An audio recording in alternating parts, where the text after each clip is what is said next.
Hello everybody and welcome to round 2 of the 2022 GP4 World ChampCar Offline Championship. We are here at the Circuit of the Americas in Austin, Texas for the second round of the season. I'm your commentator JW97 and I'm joined today by F2 commentator Robert Ionescu. Oh, hope you're doing okay. Yep, indeed, and as you can see on your screen, the weather graphics have now finally been fixed, and how ironic that when the weather graphics finally get fixed for World Champ Car, it's going to rain for this one-shot qualifying session. Now, of course, it's not the first time that we've had rain in a one-shot qualifying session. It happened back in Monza last season, as Yuri reiterated to me before the stream began, and it's going to make, hopefully, for a very, very interesting session. The definitely wanted to be doing their best.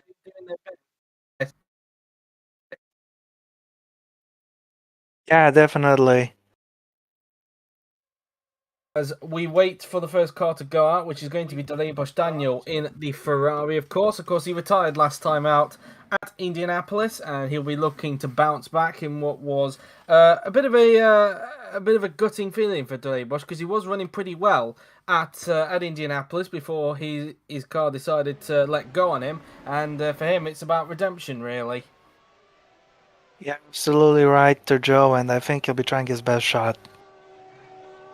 Yep, as Daniel will be coming out onto the racetrack. You can see the spray kicking up out the back of everyone's car now then as Daniel makes his way towards the first corner as he'll be preparing to start his lap very, very soon now then in the Scuderia Ferrari, the blue and white Scuderia Ferrari, as now Bosch makes his way through into the S's now then, as he'll be preparing to start another lap. So of course last time out at Indianapolis, whilst we wait for Bosch Daniel to go around the track and prepare to start his lap, of course last time out in Indianapolis, and of course for a refresher on Rob, but who of course wasn't there to watch the race, it was a very, very exciting opening race of the season. World Champ Car once again delivery, and it saw a very titanic last few laps scrap for the win between Zachary Fitzwater, Adam Wolff, and of course Gabriel Gomez. In the end, Zachary Fitzwater won the race despite immense pressure from Adam Wolff in the end. At one point, it looked like Wolff was actually going to grab the lead off of Zachary Fitzwater into the first corner, but Fitzwater having enough confidence to hang around the outside into the first corner to hold on to the lead, and it was a lead that he was able to hold on to and finally take a victory for the first time in several seasons. His last win came in DTM, I think, back in the 2016 season, if I am not mistaken. So it has been a long time that Fitzwater has been on the top step of a podium, and now he's looking to build on that now that he is now a Team Penske driver. Of course, as well, that you could argue as well that battle at the end for the victory may have not happened if it wasn't for a certain Thomas Anderson driving for Pyramid Racing. Didn't have a mechanical failure whilst he was looking good to possibly win the race at Indianapolis, which was a real shame for him, really, and he'll be looking to see if he can bounce back here this week at Austin, especially in these wet weather conditions. As Bosch Daniel now is about to start his... Sounds like I better watch that race when my free time. Yep, indeed, as Bosch Daniel was about to start his lap now then, as he's going to cross the line now, and the next one on track will be... Now, I have been told how to pronounce this guy's name, because I did get a little bit of a telling off on Discord from this guy. It's, I think it's pronounced Gillum Stop, I believe he said it was named. I think the GUI bit is pronounced Gee, from what I understand. So Gillum Stop, and it said Stope there again. Gillum Stop is his name, so hopefully... I did that last week. I did that last week, Rob, and he said that was the wrong pronunciation. So I think it's pronounced Gee, from what I understand. So anyway, as but the LL is pronounced anyway, as the Bosch Daniel, according to Yuri there, whilst we were talking about how to pronounce Stop's name, Stop's name there, I'm doing it again. Bosch Daniel actually went wide into sector 1, so already his lap compromised as a result.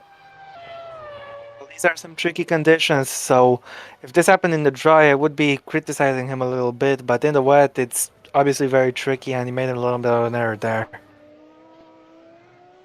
Indeed, as now we look at Bosch Daniel now then, who's just making his way through into the double right-hander, 1 minute 9.231 in the middle sector, and coming up towards the corner where we've seen in the past, especially in the top class, especially in wet conditions, it's very tricky to hook that part of the track up correctly, because sometimes drivers can go wide at that part of the track. Yeah, indeed. We've seen it happen in the top class last season, of course. Franco Gamba made plenty of mistakes in that session for the weekend back then. Yep, indeed, as now Daniel Daniel is about to finish off his lap now then, just coming out of the turn as Daniel Daniel now then is about to cross the line now then in the Ferrari as he's crossed the line and he does a 1 minute 52.167 and I wonder what that will be like thanks to his mistake. Here is Gillum Stop now then. I need to really get used to that. Gillum The Stop double now then. L is pronounced like an I, by the way, Joe. So Guillaume. Guillaume Stop, okay. Guillaume Stop, okay. Thanks for that, Rob. So anyway, Guillaume Stop now then is about to start his lap. Another guy who retired last time out at Indianapolis and looking to bounce back here at Austin. Of course, the Manor is not obviously one of the best cars on the grid, so he's trying to make do with what he's got, essentially. A Stop is about to start a lap now then. Of course, very good friends with Santino Andreoli, who's currently competing in Formula 2 and looking to do a good job here in World ChampCar is Stop as he's about to start his lap. Next car on track will be Thomas Anderson. The man arguably was robbed of a victory last time out in Indianapolis thanks to the mechanical failure he had, which saw him having to pull off right on the outside of the turn 13 banking. So anyway, Stop now then coming up towards the S's now then as he'll be hoping he doesn't make the same mistake as what Daniel did in the first sector where he went wide. Looks a bit tardy for Stop, but even despite Still a that, little down. still 6 tenths down on Daniel as a result of that. So, yeah, even with the mistake, I think it just shows the comparison, really, between the Ferrari and the Manor. Yeah, absolutely right, Joe. That Manor just looks like a handful in the corners. Yep, indeed, as now we come down towards the hairpin. Is Stop now then using a lot of curve on the outside before making his way down the back straight now. They're quite a long back straight. Usually, from what we've seen in the past in the top class, and I think it was the same case in World ChampCar last season, drivers usually tend to struggle down this straight originally to overtake. But as soon as the pit stop comes, and as soon as they get the fresher tyres on, they seem to find the overtaking down this back straight a lot easier. As a Stop is 2.2 seconds down in that middle sector. Now, I'm not sure if he made a mistake in that middle sector or not, but or could it just be a case of the fact that his car is a lot slower than the Ferrari? I'm not sure. I think it's down to the Oh, and of course, Yuri has just said there as well. There is different compounds as well because these are normal wet weather conditions, and there is a soft and hard normal wet compound. So who knows really? Could Stop be on the hard tyre of those compounds, or could he be on a soft? I don't know. But either way, he's going to cross the line now. We had a soft and dry tire in the dry as well. Stop goes into second place, 4 seconds off the pace compared to Daniel there. And, well, there's a good chance he could be at the back. Here is Thomas Anderson, who I just pointed out a little bit earlier, was cruelly robbed of a victory last time out at Indianapolis. And, well, he's definitely going out for revenge here today. Yeah, absolutely right. And meanwhile, we've got a question in the chat from Hyun. It doesn't have groups like in Formula E. Each car has a different performance. That's the gist of it. Yep, indeed, as Thomas Anderson now then just going around. More like the top class than Formula E, to be honest. Yes, it is. Although the difference really is that Yuri doesn't give us a downward or upward trend with these cars, unlike what we see in the top class during the sign-ups. This is more kept a secret, really. As Thomas Anderson now then comes down the pit straight to start his flying lap here at Austin. The next car on track will be Yuri Kratichville in the Viper car, I believe. So anyway, as Anderson just comes out of the first corner now, then making his way down towards turn 2. As now making his way into the S's, he'll go through into the left, then the right, and then into the left and right again. And let's have a look. And 4 tenths up in the first sector. And we know that the Pyramid car, from what we saw last time out in Indianapolis, despite the fact that they're not the main BMW team anymore, is still a very competitive package. So it seems in the hands of Anderson, it's still going very strong and definitely taking advantage of that mistake that Daniel made in the first sector. Yeah, absolutely right. An interesting message from Yuri in our little chat. It's less secret than at F1. The order of the teams in signups is a theoretical pecking order. How did people miss that? Is what Yuri said word for word. Well, Well, I guess. As anyway, as Anderson now, then making his way down the straight now, then making his way towards the hairpin, and let's see if he can keep up with a purple middle sector. See if he can go purple in the middle sector as well. As he's once again 4 tenths off. He didn't really gain anything in that middle sector that time by, but he still maintained it to 4 tenths there between himself and Daniel. Let's see if he can keep it up through this last sector now. Then as he flicks the car in through that left-hander, and now towards the mirrored version of what I would claim is the infamous turn 8 at Istanbul, albeit I think this is a triple right-hander as opposed to a quadruple. I think it's a little tighter. Yeah, I think it is a little bit... It's still flat out, but it's probably a bit tighter as well, as you just said there, Rob. As now Anderson coming around the final corner In now. these conditions, for sure. Anderson coming down the straight now, then, and across the line he will go. Can he go to the top of the timing sheets? He can, and once again by 4 tenths of a second, at 151.723. So Anderson currently top. As we now look at Yuri Kratichvili in the Viper racing car, and I do believe he was another guy that suffered from retirement last time out at Indianapolis. We're getting the retirement cars out of the way first before we get onto the cars that actually finished last time out in Indianapolis. Of course, for anybody who is new to World Champ Car and doesn't know how the order works in this one-shot qualifying system, it's based on the results from the previous race. So whoever finished first last time out at the previous race, which in this case is Indianapolis, they will go out last in this qualifying session. And of course, the winner at Indianapolis was, of course, Zachary Fitzwater. And the guy who will be coming out first is usually the one that either finished last in the race or retired first, essentially, in the previous race. So that's how it works for anybody who is unfamiliar. The order at Indianapolis is random. I believe it's in garage order from what I remember. I think that's what Yuri said. I might be wrong on that, but I think for the first race, for this season at least, it was in garage order. So that's that really. As next up on track will be Dorian Maluski. I think that's his first name. Dorian Maluski in the in fact, I think it's Kratichville's. No, is he driving for Manor or Viper? I get those two mixed up for some reason. But anyway, Kratichvili 1 tenth down in the first sector, and given that Thomas Anderson was 4 tenths up on Daniel in the first sector, we could actually see Daniel being behind Kratichvili here, thanks to a mistake that he made. Well, I'll have to keep an eye out on the pace in sectors 2 and 3, of course, because Darabosh kept it nicely hooked up in the middle and last sector. He was matching the guy in first place over that Anderson, of course. He was matching him in sectors 2 and 3, so that could be interesting. Yeah, indeed, as Kratichvili now then approaching the end of the second sector now then, and he finds himself 9 tenths down in the middle sector. So now he's starting to now fall behind Daniel, it seems now. After being up on him in the first sector, he's now down himself on him. into third, that is for sure. Yeah, indeed. It does appear that unlike Stop, who is, of course, driving, I think, for Manor, of course, obviously driving in the Manor, it seems that Kratichvili has opted to go for the softer compound of the normal wet tyres. As Kratichvili now then making his way into the final couple of corners now there on the racetrack, making his way down towards the final turn. And let's see where he should end up. He should be in third place, but we will wait and see. Kratichvili down the straight he goes the Czech Republican driver as he crosses the line and goes into third position, 1.4 seconds off of Anderson and just over a second off of Dalibor Daniel in the end. Yep, it wasn't the tightest of laps, but given that his opposition is the Manor, he did well. As here we have Milevski.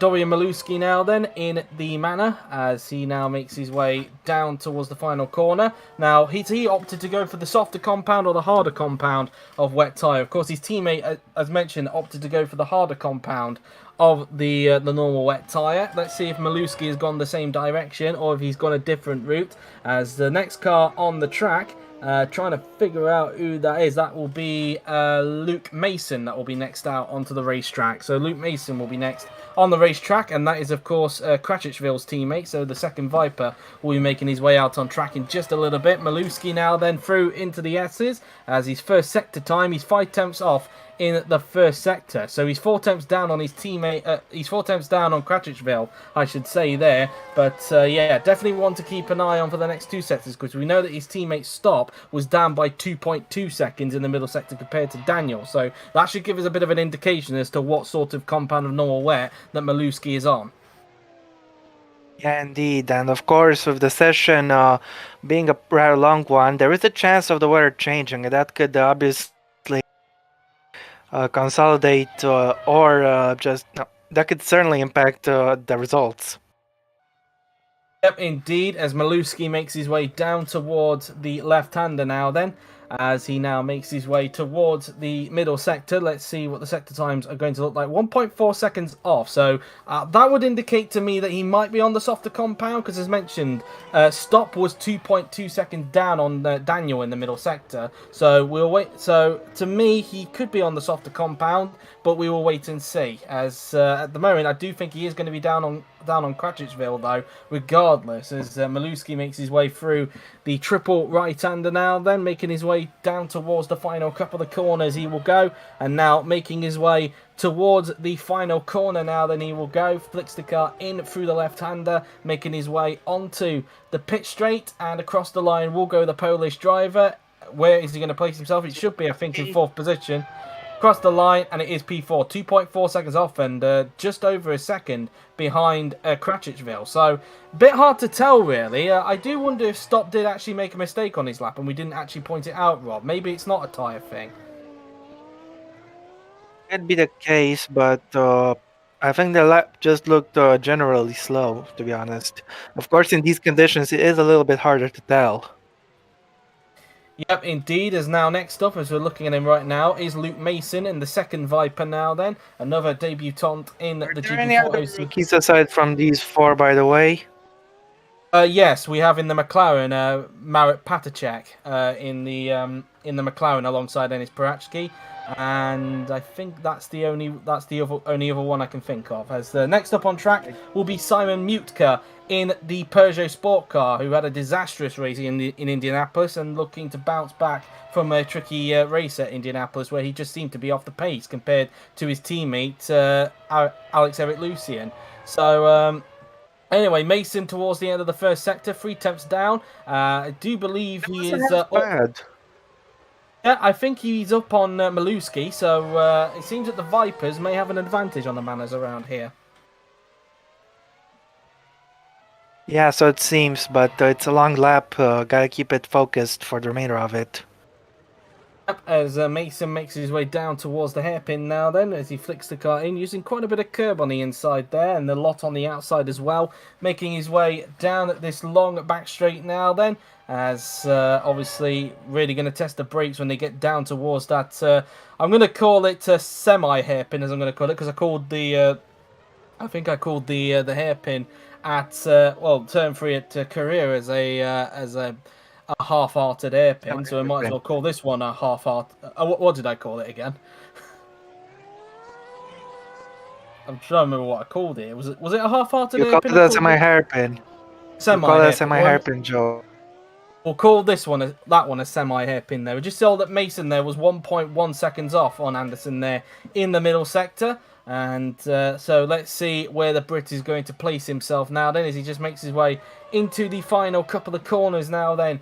He will go as Mason now then into the final corner and onto the pit straight now then. He will go, and Mason is now going to cross the line now then. And where is he going to place his Viper car? He goes into 4th position, gets in front of Maluski, so both Vipers in front of both Manners. Yeah, Mutka is next meanwhile, and we're still waiting for him. He's only down turn 11 now. Yep, Simon Mutka, of course, moving to Peugeot this season after spending last season with Carlin. But so far, life at Peugeot has not gone particularly well for the Polish driver. Last race, as mentioned, he completely struggled in that race and was completely outshone by teammate Alex-Eric Lucien. And for Mutka, he'll be looking to bounce back here in Austin. Yeah, indeed. It may not be as long a season as last time, but we still got plenty of races. Yep, including this one. Still 9 races left to get everything adjusted and sorted. As now Mutka just makes his way out of the final turn now then, as he just makes his way onto the pit straight to start his flying lap here at Austin. Next up on track will be Yuri Gabriel in the Meyershank racing car as Mutka makes his way up towards turn 1, the hairpin, as he uses a lot of curb on the outside and making his way down towards turn 2 now. He will go in the number 86 Peugeot now then, as he goes through the S's, and let's see what his first sector time is going to look like compared to Thomas Anderson. And he's 3 temps up in the first sector. That's very surprising. Well, actually, I say that, but you may see on the thumbnail, let's not forget, a Peugeot did qualify on the front row here last season, so who knows, do Peugeot have a bit of an advantage around here? Could be. Maybe it's from the nature of the track, but nevertheless, Mutka has very strong pace for the time being. We'll have to see if he can keep it up as he comes into the hairpin now then, making his way down this long back straight. He will go now then on the racetrack as now the spray continuing to kick up out of the back of his car now then, making his way down this very long back straight now then before making his way down towards the semi hairpin now then, as now making his way towards the end of the middle sector. And let's see if it's still purple. It is. He's actually gained a little bit more time now. 4 temps up on Thomas Anderson here. And this is looking to be a very, very good lap for Simon Mutka. Could the weather be improving, man? Who knows really? I mean, we did see on the weather forecast there was only a tiny bit of the normal wet weather conditions, and the rest of it was going to be inters. But we'll have to wait and see. I mean, there is more rain coming on the screen, but doesn't seem to be doing anything to the track, and it's not expected to anyway. But anyway, Simon Mutka just coming out of the final turn now. Then he will go as he makes his way onto the pit straight as he now comes onto the pit straight. Is he going to go to the top of the timing screens? Across the line, he will go, and he can by 8 tenths of a second, a 1 minute 50.832, and that's a stunning lap for the Peugeot driver. He gained a lot in the last sector. He gained another 4 tenths. As now Yuri Gabriel is up next. Of course, he wasn't meant to be to originally be driving, but after we found out that one of the drivers was fake, the fake was promptly replaced by another Brazilian, Yuri Gabriel. Well, we say fake, more the name was fake. We'll just leave it at that. So anyway, as Yuri Gabriel now then just making his way through into the triple right-hander we go, as using quite a lot of curb on the outside as he makes his way towards the final couple of corners now. Then he will go. Looks like from what we gathered at Indianapolis, the Meyershank still look to be off the pace compared to everyone else and still look to be fighting with the likes of Manor and Viper towards the back of the field. So anyway, Yuri Gabriel now then crosses the line to start his lap, as next up on track will be trying to figure out who that is actually. We'll figure it out when we get there, but clearly the graphic doesn't really do itself justice when it comes to somebody's name there. But anyway, as James. Now, I don't. Do we have a? I don't think we have a James. Willows? No.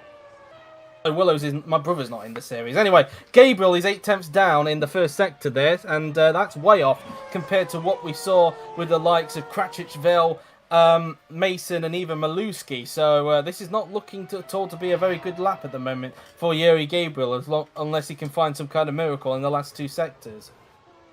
I think he's going to be competing with Stop at this rate. Yeah, maybe he's on the harder compound of the normal wet tyres as well. That's also something to bear in mind as well. It's Jared Fosbury. How could I forget? It was Jared Fosbury that's the guy who's next out on the racetrack for Chip Ganassi Racing. He'll be next to go out on track. It looked like an M because of where it was cut off, actually. Yeah, it was a little bit misleading. Anyway, Gabriel's middle sector, this is not looking good. 2 seconds off, so yeah, I think you might be correct here, Rob. I think he's going to be fighting with Stop here, but he is up on Stop because Stop was actually 2.2 seconds down on Daniel, so I think he's going to get ahead of him, but he looks like he's going to be way off the pace, and I wonder if he is on the harder compound of the normal wets. Might be. I wish we had soft and dry soft and hard dry compounds as well, because that would make racing much more entertaining, I think. Well, technically we do in GP4, but there's not really much difference between them. They do exist, but it's just there's not much difference between them really. It's just they're just practically the same tyre on Grand Prix 4 for whatever reason. But anyway, as Yuri Gabriel now then comes across the line in the Meyershank racing car, and he goes into 6th. In fact, he found a little bit of time, in the last sector to get himself in front of Maluski there. Only just. Yeah, so a little bit surprising there because I honestly thought he was going to be behind Maluski, but clearly not, and he's managed to get himself just in front there. So he managed to find a little bit of time there in the last sector. Here is Jared Fosby, meanwhile, in the Chip Ganassi racing car. A lot of people do actually like the livery that Chip Ganassi have got, despite the fact that the sponsor is a little bit controversial, but we'll gloss over that with a comb. As, No, now, not them. yes. Yep. Anyway, as Fosbury's about to start a lap, Chip Ganassi, their first season, of course, with Mercedes power after they switched from Honda at the end of last season, and safe to say it's been a little bit of a mixed bag for Chip Ganassi in terms of switching engine supplier. They seem to be doing a better job with the engine than what both Manor and Viper are, but they still look like they're in the midfield at the moment, like they were kind of last season.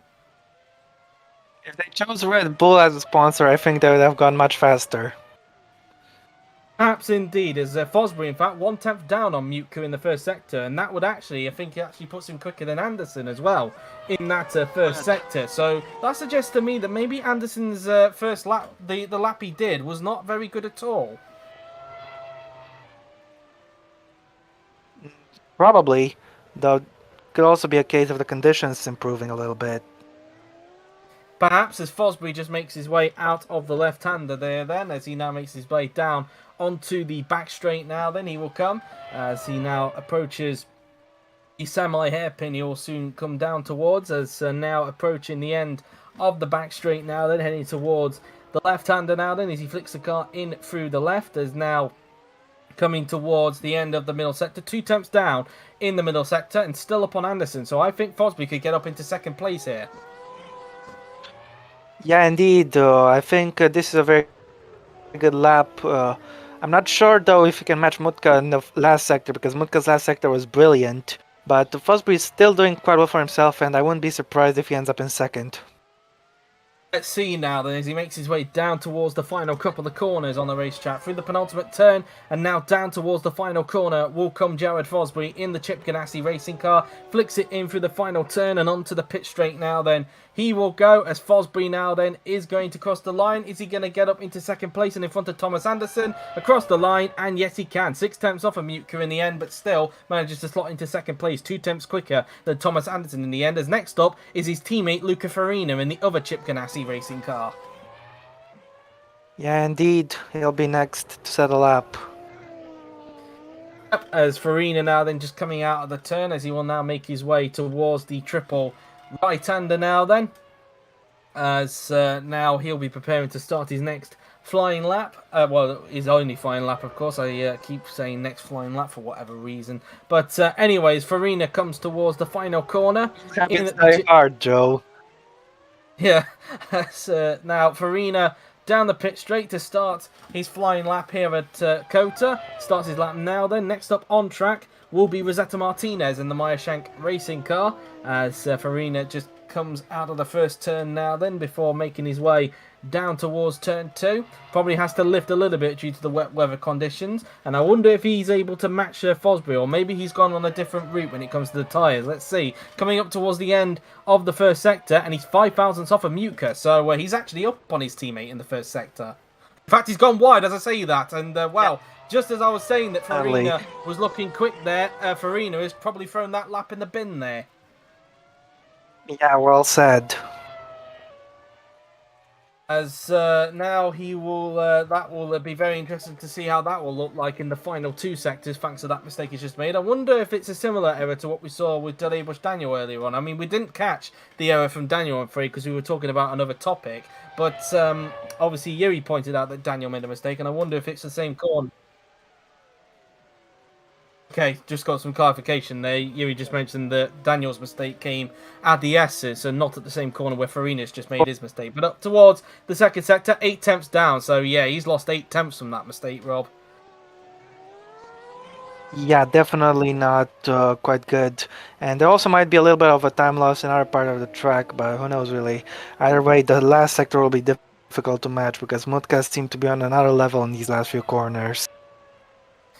I think, well, Mutka's out of the range for him anyway after that mistake. But I wonder if he's probably going to slot himself in between both Anderson and Daniel here. Let's see. As Farina now then comes up towards the final corner. Through the final turn goes the Italian now then. And onto the pit straight goes Luca Farina in the Chip Ganassi racing car. As he's now going to cross the line. And where is he going to place himself? He placed himself in front of Thomas Anderson there. So he actually goes into third place. The Devil's phone number behind Simon Mutka in the last sector.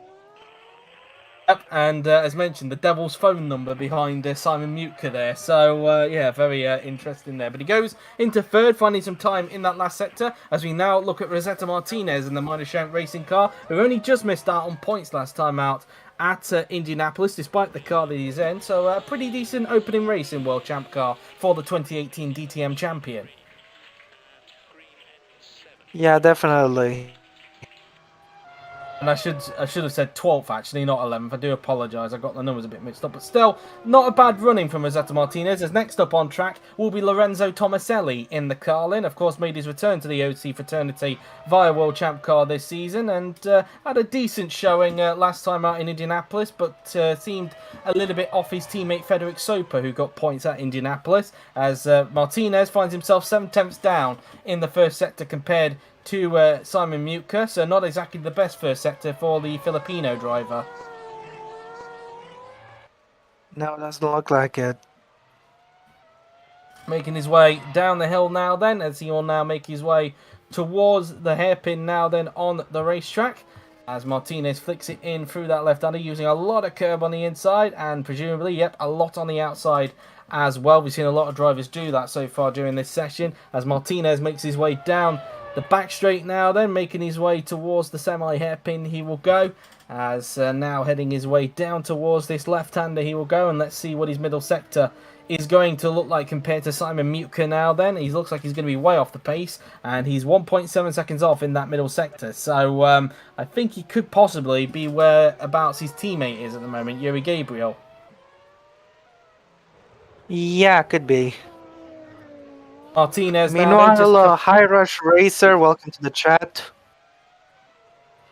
As Martinez now coming around the triple right-hander now then, he will go as now he makes his way down towards the final two turns on the racetrack, as Martinez now then, in fact I think he might have made a mistake because there was a little bit of a stutter there from his car going out of that corner there, so I think Martinez may have just made a mistake there going out of the penultimate turn there, as Martinez now then is going to come across the line in the Meishamp racing car and goes into 8th place, only just getting in front of Yuri Gabriel there. But yeah, a little bit of an error there for Martinez on that final lap, as we now look at Lorenzo Tomaselli in the Carlin.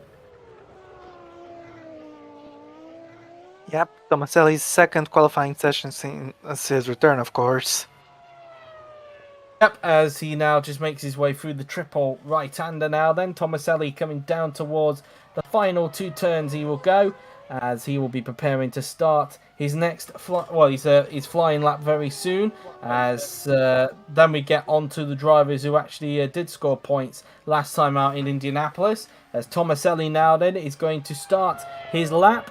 He does now, and next up on track will in fact be his teammate Frederick Soper, as Tomaselli going into the first corner there, going up the hill, using a bit of curb on the outside before making his way down towards turn number 2 now then. As now making his way through into the S's, through the left, through the right, then through into the left, and then into the right. And let's see what the middle sector is going to look like. 1/10 down. Sorry, the first sector, as I say, 1/10 down in the first sector there compared to Simon Mutka. So it looks like he could be around about where Fosbury and Farina is if he can keep this up. Yeah, indeed, but keep in mind Farina was the fastest of every driver in the last sector, so Farina might be a little difficult to reach. We shall see, of course, as the Italian just makes his way through into the hairpin there, as he makes his way down the back straight now then. As now heading down the back straight he will go on the racetrack, as he will now make his way down towards the semi-hairpin on this racetrack now then, here at the Circuit of the Americas in Austin, Texas. Now through into the semi-left-hander now then we go, and let's see what the middle sector looks like then for Tomaselli. 2/10 down in that middle sector, so I think he could be, if anything is to go by Farina, he could slot himself just in front of Thomas Anderson here, but we will see. Yeah, indeed. Now coming towards the triple right-hander now then on the racetrack will go Tomaselli, as now making his way towards the final couple of corners. On the racetrack he will go, flicking it in for the penultimate turn. Now down towards the final corner will come Lorenzo Tomaselli in the Carlin now then. No mistakes for the Italian on this lap, but let's see where he can place himself now then. Tomaselli down the pit straight and across the line. He will go now then. Where is he going to place himself? He goes into second place. In fact, he found a lot of time in that last sector, and he's had a very, very strong last one to get himself into second place there for the moment, as we now look at his teammate, Frederick Soper. A really good lap there for Lorenzo Tomaselli, and definitely one that Soper will be looking to try and match. I wonder about that. As Soper now then is coming into the final couple of corners. Did score a point last time out at Indianapolis, and looking to see if he can add a little bit more onto that here at Austin, as Soper now then makes his way onto the pit straight and across the line. It will go now then, and he'll be looking to try and see if he can beat his former teammate Simon Mutka. Next up on track will be Francesco La Rosa in the second Scuderia Ferrari, as now Soper makes his way down towards turn 2 now. Then he will go, flicks it in through the right-hander, and now coming into the S's now then will go the Polish driver, and let's see what his middle sector is going to look like now then. And he is 63 thousandths up on Simon Mutka there, so a purple middle sector for Frederick Soper at the moment. So Soper so far looking deep though, but no real mistake, but nothing major for Soper. It shouldn't really affect him too much there, as he just comes out of the left-hander. Down the hill he goes, heading down towards the hairpin now. Then he will go, now flicking it in through that hairpin he goes, as now they make their way down the back straight now. Then we will go, and now making his way onto the back straight, making his way down towards the semi-hairpin, and soon approaching the end of the second sector very, very soon. As so far 63 thousandths up on Mutka, but let's see if he can keep this up then as he approaches the end of the middle sector now. Then Soper heading towards the end of the middle sector, and 8 tenths up in that middle sector. This is looking to be a very good lap for Frederick Soper here. Maybe the conditions are improving, who knows? As I think he's absolutely going to smash it. People were improving quite a lot in the last sector on Mutka. Yep, indeed, as Soper now then makes his way towards the triple right-hander now. Then he will go as he flicks it in through these sections of corners, using quite a lot of curb on the outside, and now making his way in towards the final couple of corners. Then we'll go Frederick Soper in the Carlin now then into the final turn, and onto the pit straight will go the Polish driver as he makes his way onto the pit straight. Is he going to go to the top, or has he lost some time in the last sector? Let's see. Soper across the line. He will go, and it's a 1:49.544. 1.2 seconds quicker than Simon Mutka. Are the conditions improving or not? I think they very well might be. We'll have to wait and see though. Let's see what Francesco Rosa's pace is like. He's obviously, you could argue, in a much more competitive car than what the Carling is, so we'll have to wait and see. But having said that, of course, Daniel all the way down in 7th place, so he made a mistake, let's not forget, on his lap, and La Rosa will be hoping he doesn't do the same thing on his flying lap here at Austin, as La Rosa about to start a lap now then in the Ferrari, which he does now. As next up on track will be Florian Volker in the Andretti Autosport car, as La Rosa now then just coming out of turn 1, he will go as he makes his way down towards turn number 2 on the racetrack, flicking it in through the second corner, and now heading into the S's goes La Rosa, through the left, through the right, then through into the left and right complex. He will go, and let's see what his middle sector looks like compared to Soper. 2 tenths up in the first sector, and I'm not sure if I saw a little bit of a dry line there starting to merge. I could be wrong on that, but I might have just been seeing things as they made their way out of sector 1 there. But La Rosa 2 tenths up on Soper so far. Yeah, indeed, he could be going fastest. Yep, as La Rosa makes his way down into the left-hander now, then he goes. So maybe we could see a bit of a mixed-up grid, who knows, as they now make their way down the back straight. There is a bit of a dry line forming there, as you can see there. So maybe the conditions are starting to improve after all, which will definitely not bode well for the drivers who came out earlier on in the session. As La Rosa now then makes his way into the left-hander now, then he goes using curb on the outside there. Let's see what his middle sector looks like. 4 tenths up on Frederick Soper, so as long as he doesn't make a mistake, it looks like La Rosa is going to go to the top of the timing sheets here. Yeah, indeed, looks like the track conditions are definitely improving. Yep, as now La Rosa makes his way towards the triple right-hander now, then he goes, through into this section of corners will go the Italian now, then using a lot of curb on the outside, and now making his way down towards the final 2 turns goes Francesco La Rosa in the Ferrari now, then into the final corner goes the Italian, flicks it in through the left-hander, down the pit straight now, then he will go, and La Rosa is about to cross the line. Is he going to go quicker than Federic Soper? He should do, across the line, and he goes a second quicker, big margin. 148.522, but I think that does confirm, Rob, that the conditions are definitely changing. And this is obviously brilliant news for the people who haven't set a lap yet. And one of those people being this man right here, Florian Volker, of course, in his second race for Andretti Autosport, and definitely with a question, Joe. A rather interesting bit of trivia, but what is the biggest difference ever that we've ever had between P1 and last? Because I think today could break that record. I am actually not 100% sure, if I'm being totally honest. It's obviously a record I don't have. Thinking it's when Nelson Mondialo qualified last at Oschersleben, probably. Who knows?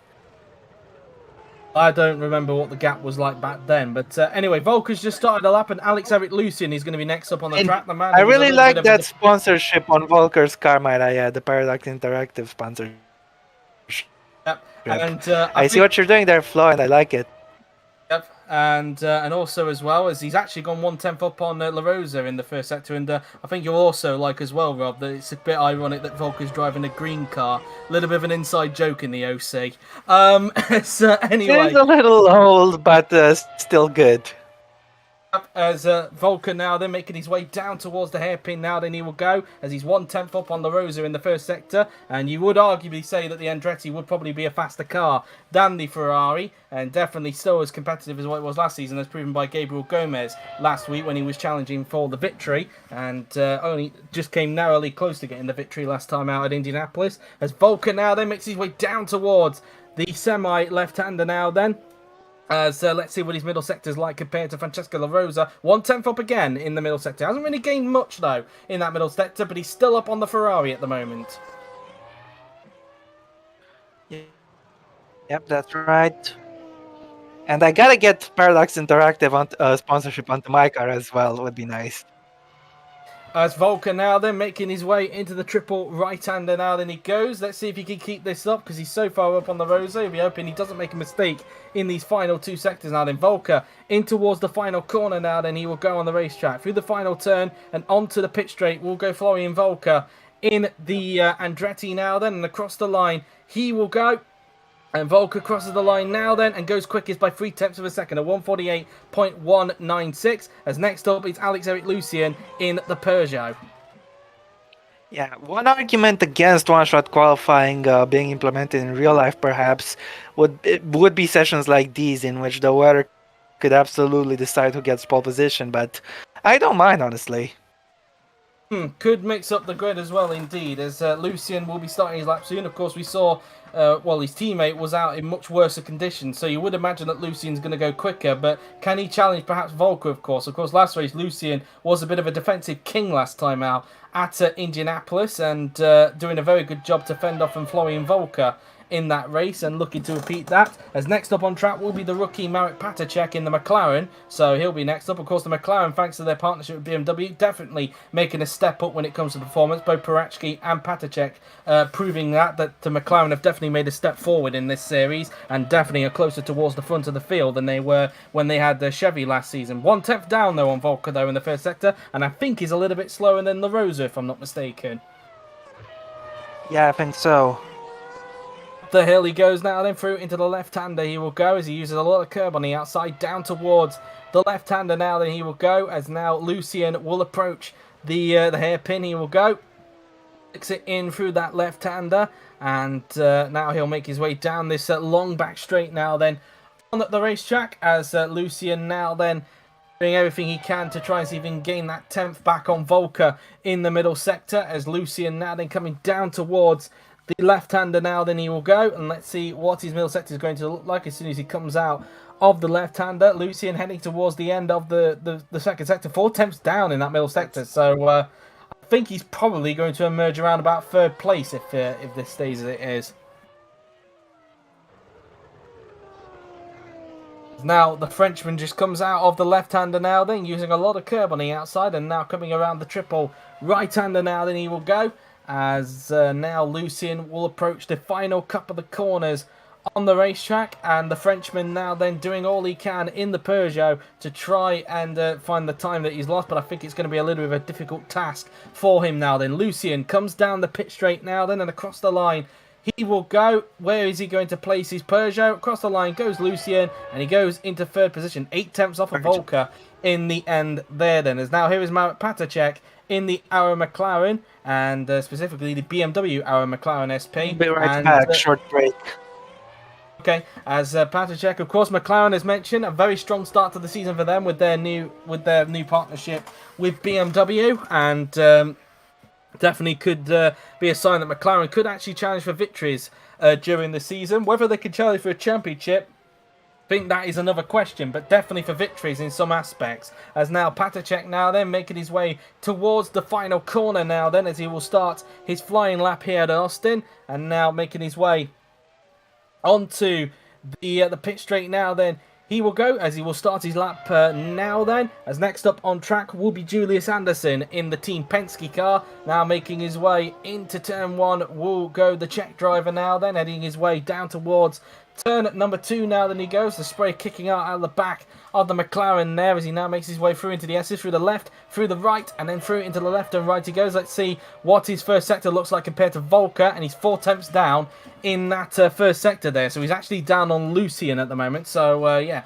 doesn't look like it's going to be the best of laps here for Marat Patacek, but we will see. Coming up the hill now then he goes, as he flicks it in through the left-hander, using a bit of curb on the outside, and then down towards the hairpin he will go, and he'll look to see if he can try and gain any time in this middle sector as he flicks it in through this left-hander now then. And now making his way down the back straight he will go, as Patacek now then making his way down towards the semi-hairpin he will soon approach, as now he will soon be approaching the end of the second sector as well, as Patacek now then coming down towards that left-hander now then he will soon go, flicking it in through the left-hander. I don't know if he was taking it a little bit cautiously there. His middle sector now then, 1.6 seconds off. That's a bit interesting there. I don't know if he's taking it a bit cautiously or not. I don't think the conditions are starting to get heavier again or not, but yeah, it looked like he was taking that hairpin from what I saw there. Just a little bit too cautiously there. Maybe something to keep an eye on the next few laps as well. It's Patacek now then making his way through the triple right-hander now then, using all the curb on the outside, and now into the final 2 turns will go Patacek in the McLaren, and now into the final corner will go the Czech driver now then. Through the final turn, onto the pit straight now then he will go, and Marat Patacek is going to cross the line now then. Where is he going to place his McLaren? He's not going to be anywhere near Volker, and he actually goes into 6th position. He actually slots behind Simon Mutka. I wonder if he was on the harder compound of the normal wet tyres, as Julius Anderson is now next on track in the Team Penske car, of course with Alpine sponsorship, because of course he, and also Renault sponsorship as well, even though it's a little bit of a clash I would say, given that Penske are using Honda engines, but oh well, as Anderson obviously being the not really well, obviously Patacek being in 6th position and looking to be a little bit cautious going into the hairpin. Maybe he is on the harder compound of the normal wets, I don't know. But we're now looking at Julius Anderson, who's about to start his lap very soon now then, as he now makes his way into the final corner and is about to start his flying lap. Of course, Anderson showing some very good pace at Indianapolis, but probably, you could argue, got a little bit screwed out with the strategy and be looking to bounce back here in Austin. As he starts his lap, as next up on the racetrack will be Enis Parachki in the second McLaren. Yep, indeed. We've only got a few cars to go, so we're nearing crunch time. Yep, indeed, as Anderson now then making his way through into the S's now then he goes, as the Swede now then approaches the end of the first sector. What's he like compared to Volker? 27 thousandths up in the first sector, but very tight indeed. Let's see if Anderson can keep this one up. He's got to keep it together.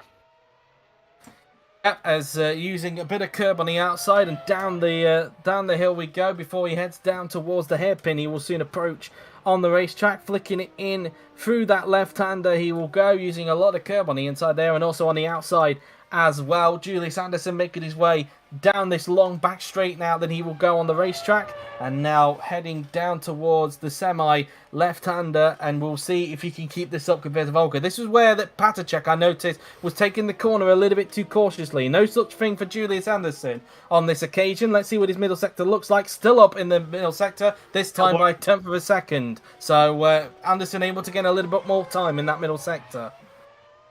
That's all good for him, but let's see if he can keep up this pace into the last sector.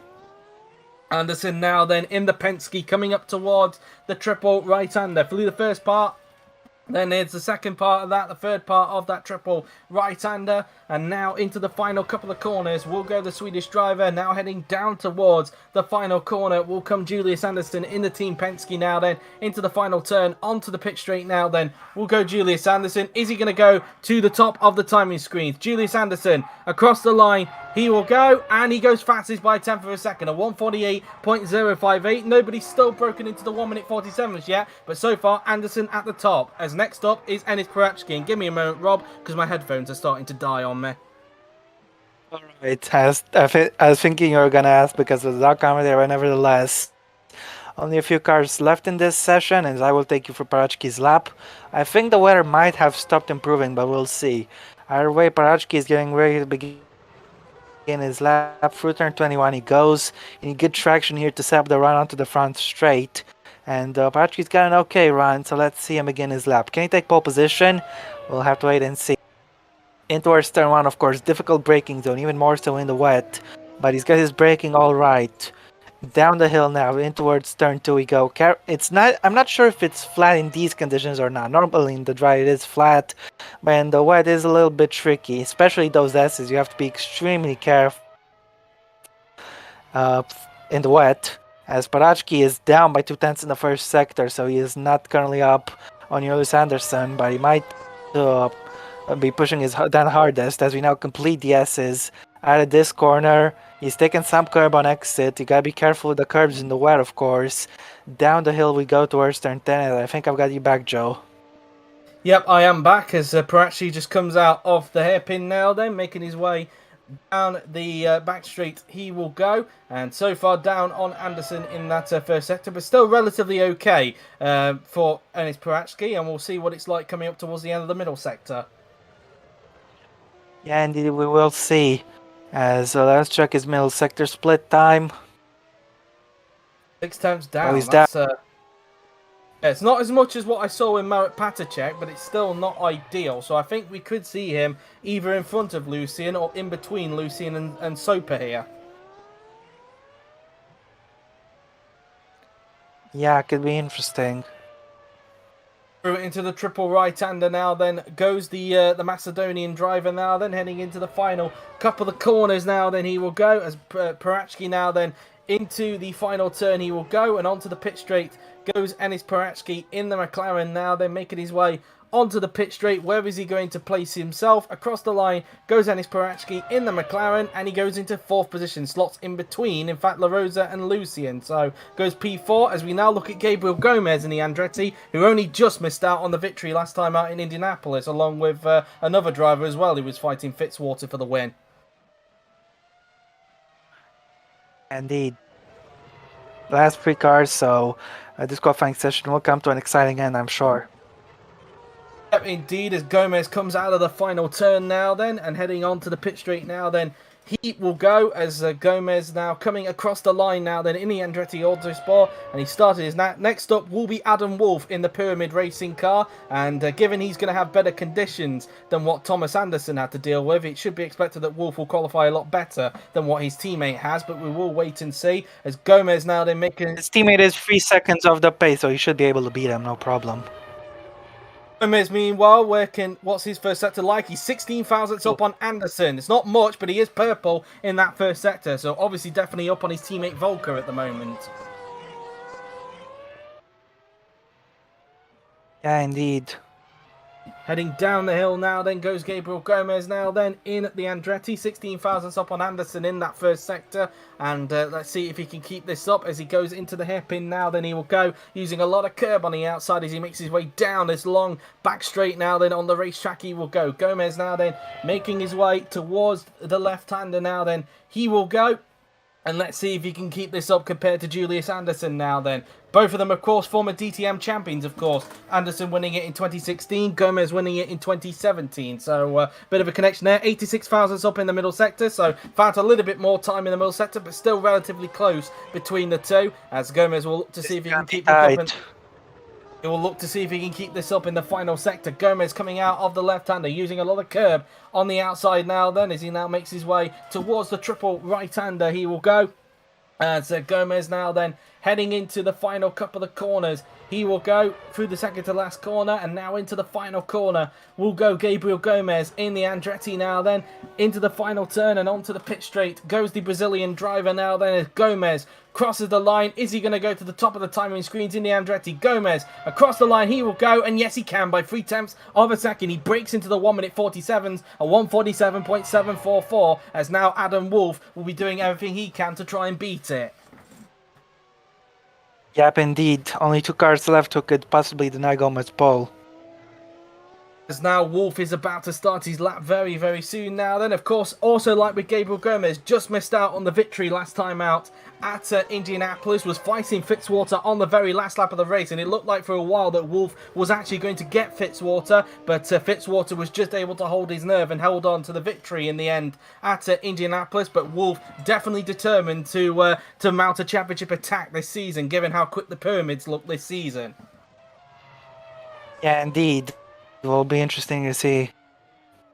Wolff now then coming into the final corner now then he will go as he now makes his way onto the pit straight. He will go on the racetrack as Adam Wolff is about to start his lap very, very soon now then in the pyramid. He starts his lap now then, and of course the last driver on the track will be the man who won last time out in Indianapolis. That will of course be Zachary Fitzwater as now Wolff comes out of the first corner now then, making his way down towards the flat out turn 2 he goes, although we're not really sure if that's the case in these wet weather conditions. Through the S's, through the left, through the right, then through the left and right hand. There we go. Let's see what Wolff's first sector is like compared to Gomez. He's 29 thousandths up in that first sector, so Wolff purple in the first sector.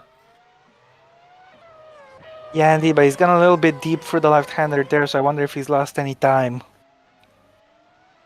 Indeed, as now Wolff comes down the hill now, they're heading towards the hairpin now, then he will go as Wolff now then heading into the hairpin through into the left-hander. He will go as let's see if he can keep this up compared to Gomez going into the middle sector now then as they make their way down the straight now then we go. And Wolff now then doing all he can to try and beat Gomez in this session. Now they're heading down towards the left-hander. Of course, we're a little bit behind on schedule judging from what we saw on the graphic, and that's because of these wet weather conditions, so apologies for that. But anyway, Wolff now they're into the middle sector, and he's still up on Gomez, but only by 44 thousandths of a second. He has found a little bit, but not by a lot. So like what we saw with Gomez, it might be close on the last sector, but it could be a similar case where Wolff finds a heck of a lot of time in this last sector. Yeah, indeed. It will be interesting to see what happens.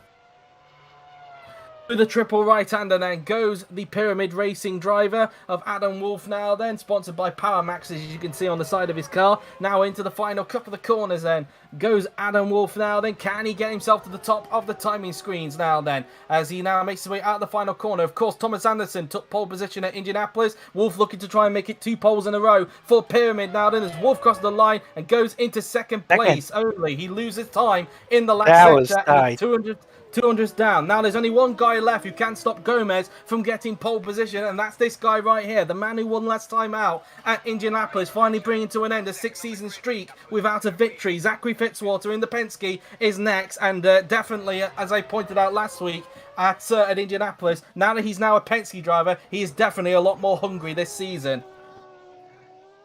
Yeah, indeed, and a lot more confident. Now Fitzwater about to start his lap now then as he crosses the line. Now of course this is the last driver to do a lap, so only one person that could stop Gomez from getting pole position here at Austin. Through into the first corner he goes now then Now Fitzwater heads down towards turn 2 on the racetrack. Flat he goes, or it might not be in the case of these wet weather conditions, although it does look flat from the camera that we had there. But let's see what Fitzwater's first sector is like compared to Gomez. And he's 12 thousandths up on him in the first sector. But as we've seen with Wolf, of course, it doesn't necessarily mean anything because we know that Gomez gained all of his time in the last sector. Right. Heading down the hill, Well, then goes the... You were going to say, Rob, sorry? yeah, I was saying this is gonna go down to the wire. It's gonna be very close. Fitzwater now then coming out of the hairpin, using a lot of curb on the outside as he makes his way down this back straight now, then heading towards the semi-hairpin, as I've been referring to it throughout this qualifying session, and of course as I've been referring to it when we were at Yeognam last week for the Korean Grand Prix in the top class. But anyway, Fitzwater now then heading down towards the left-hander he goes. Let's see what his middle sector is like compared to Gomez. It's still going to be purple, and it is. He's actually found a lot of time in the middle sector, 1/10 up. But of course, we know that Gomez found most of his time in that last sector. So has Fitzwater done enough to potentially counteract that, or will he be able to find some time in this last sector? Let's see. Fitzwater using all the curb on the outside now. They're heading towards the triple right-hander. We will go now then. Fitzwater doing everything he can to get his first pole in a long time. Fitzwater now then heading into the final couple of the corners he goes. Through the penultimate turn and now down towards the final corner will go the Australian driver. Is he going to snatch pole off of Gabriel Gomez here? Fitzwater down the pit straight he will go. Is Fitzwater going to grab pole position here? Fitzwater across the line he goes. Is it going to be pole for the Australian? Yes, it is. A 1:47.586. Zachary Fitzwater is on pole position here at COTA. A brilliant lap for the Australian, and it's pole for Zachary Fitzwater. So here is your grid then. Fitzwater on pole with Gomez in second, Wolf in third with Anderson fourth, Volker in fifth with La Rosa in sixth, Parachki in seventh, then it is Lucian in eighth, Soper in ninth, Mutka 10th, Paratacek in 11th, and you can do the rest, Rob. Lorenzo Tomasello in P12, Jared Fosbury 13th, Luca Farina 14th after a mistake he made. Thomas Anderson a little bit disappointed. Bosch in 60th, Yuri Kratochvili in 17th, Luke Mason 18th, Rosetta Martinez 21st, Yuri Gabriel 20th, sorry, Martinez 19th, Gabriel 20th, Dorian Milevsky 21st, and Guillaume Stop 22nd and last, and 8.5 seconds. That is the biggest gap between P1 and last we've ever seen, I'm sure. That suggests to me that Stop may have made a mistake on his lap whilst we were commenting on other things there. But anyway, obviously we're just going to take a brief pause. Stick with us, guys, because the race will also be coming up on this live stream as well. So don't go anywhere. But in the meantime, I'm going to go silence for the moment to sort the tweet out on Twitter. So do stay with us, guys, because the race is coming up very shortly. Yep.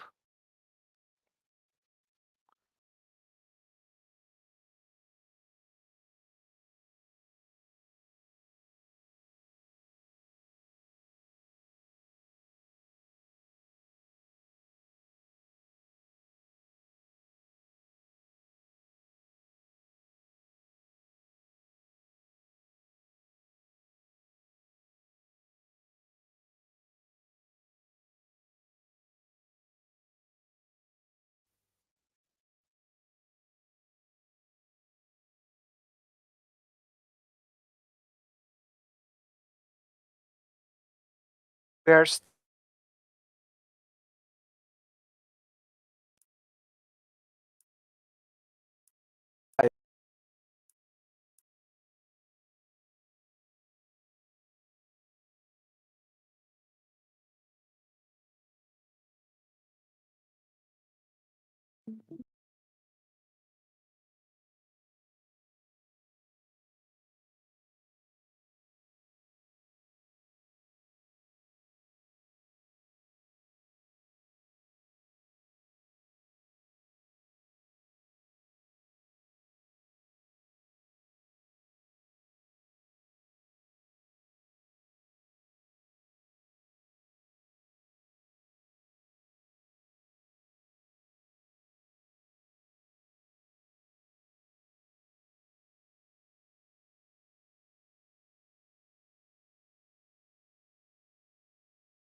I am back, and of course, a very entertaining qualifying session indeed, and hopefully we're going to be in for a good race. But I think the question is going to remain: who is going to be what the conditions are going to be like for the race, I should say.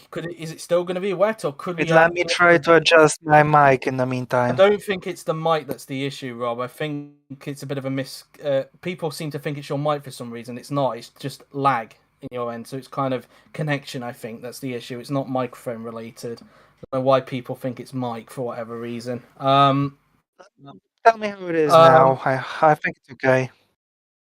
Yeah, your mic is fine. It's just lag. That's it. Right. Well, I figured out mostly how to stop the lag during the live stream, so hopefully I won't have much of it. Yep. Anyway, so obviously the question is going to remain, Rob. Could it be wet or could it be dry? And either way, it's going to be. I think we could be in for quite an interesting race. And once again, it's those three who definitely made the race at Indianapolis last time out who are occupying those first 3 grid slots. Yeah, indeed. Should be very, very entertaining. Don't forget that running down towards turn 1. Uphill braking is always tricky. So you can afford to brake late, but you have to be very careful. Yep, and of course, obviously this track does have a little bit of a reputation for usually having crashes on the first lap. It was the same case with World ChampCar last season. Could we be in for another kind of incident at the first corner? Only time will tell, of course. And obviously, it's going to make things quite interesting indeed. And obviously, for anybody who didn't catch what the new rules were with regards to strategy, of course, it's no longer mandatory that it has to be 2 stops. You can do a 2-stop race, but obviously, the new rule suggests now that you can actually now get away with a 1-stop now. What I mean by that is, obviously, because last season, of course, there were times where Yui had a few glitches when it came to the trying to make sure that every driver did 2 stops during last season. So now he's decided that for the most part, it will be a 2-stop, but if any of them are going to be 1-stop, then he's not going to do anything about it because, at least at this occasion, it's not going to be a glitch this time. It's going to be more the driver has gone for a 1-stop in this race as opposed to a 2 stops. So just thought I would leave that out there. So obviously last time out in Indianapolis, all the drivers did opt to go for a 2-stop. So whether that will be the case this time by at Austin, or whether we'll see a few drivers opt to try and go for the 1-stop in this race, we shall wait and see. Yeah, indeed. I think it'll be a most entertaining race no matter what happens, though. Yep. And obviously, obviously, last time out, it was obviously won by Zachary Fitzwater, and he's on pole for today. Could he be looking at 2 victories in a row, or is anybody going to stop him today? That's going to be very interesting. Of course, there were a lot of drivers as well who are kind of out of position, as it were, due to the mixed conditions that we had during the qualifying session. So that will be very interesting to see how they can do. But we've now got the screen back up, and it's looking to be a 39-lap race here at Austin. Of course, I know that the percentage has also changed from last season as well. It's just I can't remember what the percentage is, but I don't think that really matters. But anyway, 70%. Thank you, Yuri. But anyway, for anybody who missed out on qualifying, this is what the grid looked like after a mixed condition session. So it is Zachary Fitzwater on pole position with Gabriel Gomez in second. Adam Wolf starts in third with Julius Anderson in fourth. Yep, that's right. Then it is Florian Volker fifth, followed by Francesco La Rosa in the Ferrari. Then it is Ioannis Paraschke in the McLaren and Alex-Eric Lucian in the Peugeot. And it is Frederick Soper who starts in ninth with his former teammate Simon Mutka in 10th, both Peugeots in the top 10. Marat Patacek starts in 11th with Lorenzo Tomaselli in 12th. Yep, Jared Fosbury is 13th, followed by Luca Farina. There is Thomas Anderson and Daniel Darbosch. And it is Yuri Kratichville who starts in 17th with teammate Luke Mason in 18th. Then it is Rosetta Martinez in 19th with Yuri Gabriel in 20th. And on the back row of the grid, Rob, it's Dorian Milevski and Guillaume Stopp. And the weather, it is going to be bright and sunny. No rain for the race, so it's going to be bone dry, unlike what we saw in qualifying. So let's get this show on the road, shall we, as we get set for 39 laps of action here at the Circuit of the Americas. So here we are then on the grid then for the start of the race then. It is Fitzwater on the left of your screens. It is Gomez on the right. Who is going to get the lead down up towards the first corner, I should say, as we now have 2 lights, 3 lights, 4 lights, and now we have 5 lights on your screens. And for round 2 of the championship, it's lights out and away we go. And it seems to be a very good start from Fitzwater, but a very good start for Adam Wolf heading down towards the first corner. Fitzwater holds onto the leaf as Wolf goes all the way around the outside of Gomez and gets second place. A brilliant start for Volker, who's gone up to 4th as well. He's got the jump on Julius Anderson and to make the way through the first few turns. Has everybody got through the first few turns safely? It looks like most people at the front have got through safely, but as everybody else, as the stops on a good start, he's gained 2 places from the start and he's up into 20th position, and everybody has surprisingly got through the first corner safely. Yeah, indeed, so it seems, and Fitzwater holds on to the lead. Gabriel has dropped down to last place in the meantime. Indeed, so he's not had the best of starts from 20th on the grid, but Wolf already starting to pressure Fitzwater. Meanwhile, Anderson and Volker fighting for 4th place, but Volker holds on to the place for the moment, and already Anderson trying to attack as well, as the top 5 are pretty much very close together at the moment. Meanwhile, time just behind, looks like Parachki has had a good start. He's got the jump on the Rosa at the start. It's now Anderson looks to the inside of Volker, but Volker already covers him off. Anderson, that was very close for comfort there, but Volker holds on to 4th there and doesn't get the best entrance going through into that hairpin there. Meanwhile, Fosbury on the inside of that, I think that's Lorenzo Tomaselli. He's trying to have a go at there as they now make their way towards the corner, and Fosbury gets 12th place there. So a few movements going on down that back straight. Yeah, indeed. Looks like Martinez is now in last in the meantime. So it looks like the Meyershanks have gone towards the back of the field as a result, as meanwhile Volker and Anderson are still racing each other for 4th position. Meanwhile, as Anderson still tries to put the 5-time top class champion under a lot of pressure. Same with La Rosa behind as he's trying to attack Parachki for 6th position. But heading down the straight, Fitzwater leads, Wolf in 2nd, Gomez in 3rd, followed by Volker in 4th, and it is Anderson in 5th, as Volker already going defensive to make sure that Anderson doesn't go through. Same with Parachki on the La Rosa there, as it looks like a lot of defensive driving going on, but Fitzwater still leading the race at the moment. Yep, indeed. Looks like he might have his work cut out for him because Wolf appears to be giving chase. As the gap is 6/10 of a second between those two, so it looks like it's once again Fitzwater and Wolf, just like it was at Indianapolis last time out on that final lap of the race. And looks like Wolf wants his revenge after just missing out on the victory last time out. And you could say the same for Gomez, who's a further 8 behind these two at this stage of the race. As meanwhile, Anderson's going to try and line up a move on Volker here, but again, Volker doing a good job to defend that inside for the time being now then, as Anderson will look to try and get him onto the back straight if he can. But Volker clearly using his experience to keep in front of Anderson. Of course, Anderson is also a very experienced driver, but we know that Volker's got a little bit more. As meanwhile, Anderson's going to try and go around the outside. Could he actually pull this off on Volker? Be an impressive move if he does pull it off, and he has done. On pure pace and on pure straight line speed, Anderson up into 4th place. A great move there from the Swedish driver. Yes, absolutely right, Joe, and he's doing quite well for himself in this race so far. How can he try and catch up to the top 3 now of Fitzwater, Wolf and Gomez, I should say? Well, he's definitely on the charge now and trying to gain onto Gomez as best he can.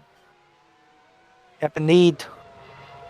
As they now make their way into the final couple of corners on this racetrack now then, as meanwhile La Rosa is still stuck behind Parachki. They've also got Frederick Soper breathing down their neck, along with the 2 Persians as well, who are occupying 9th and 10th. Lucian ahead of Mutka at the moment as Fitzwater starts lap 3 of the race. Wolf still keeping him honest, but he has pulled away a bit as Fitzwater, the gap up to 7/10 of a second, as Anderson now has the fastest lap of the race. So it's definitely clear that Anderson is the fastest man out on track at the moment. Some pace. As meanwhile, just looking down at the bottom there, Kratichville has managed to get by on Luca Farina. So Farina now starting to drop backwards through the field as Yuri Gabriel, after his poor start, is now back up into 19th position now then. As meanwhile, looks like Anderson's starting to get up close to the back of Gabriel Gomez now then. So we could have a fight for 3rd place brewing very soon, as Anderson in the 2nd Penske car wanting to see if he can try and help his teammate Fitzwater in terms of the team's championship, as Wolf still breathing down Fitzwater's neck at this stage of the race now then, as we continue to ride on board with Gabriel Gomez, who's still within touching distance of the top 2. Yep, that's right. And looks like his pace is alright, but of course we don't know about the fuel loads.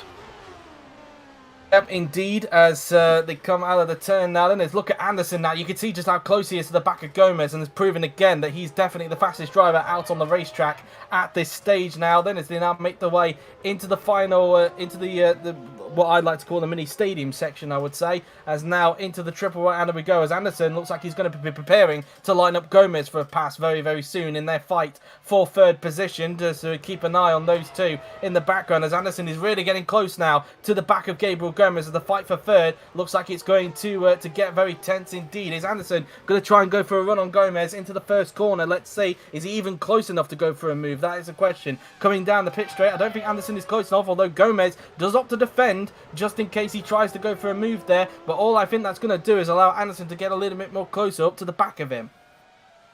Yeah, indeed.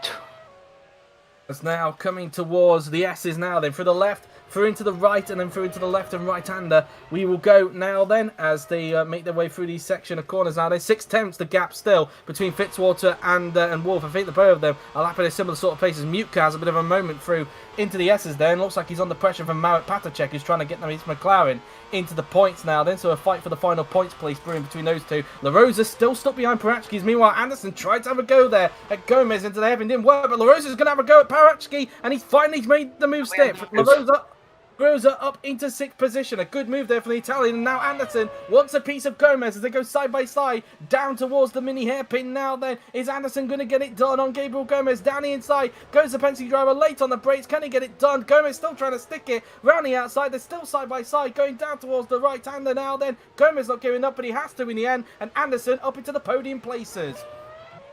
Yeah, indeed. Anderson's having a brilliant race so far. Yeah, indeed. I wonder what his brother's doing so far, who obviously started all the way down in 15th position, whilst Thomas Anderson's teammate Wolf still trying to put pressure on Fitzwater, but I bet the pair of them are now going to be aware that Anderson is going to be right onto the back of them very soon. Yeah, absolutely right. He could be feel lighter, or this could be genuine pace. Nevertheless, I'm very excited with Anderson's pace at the moment.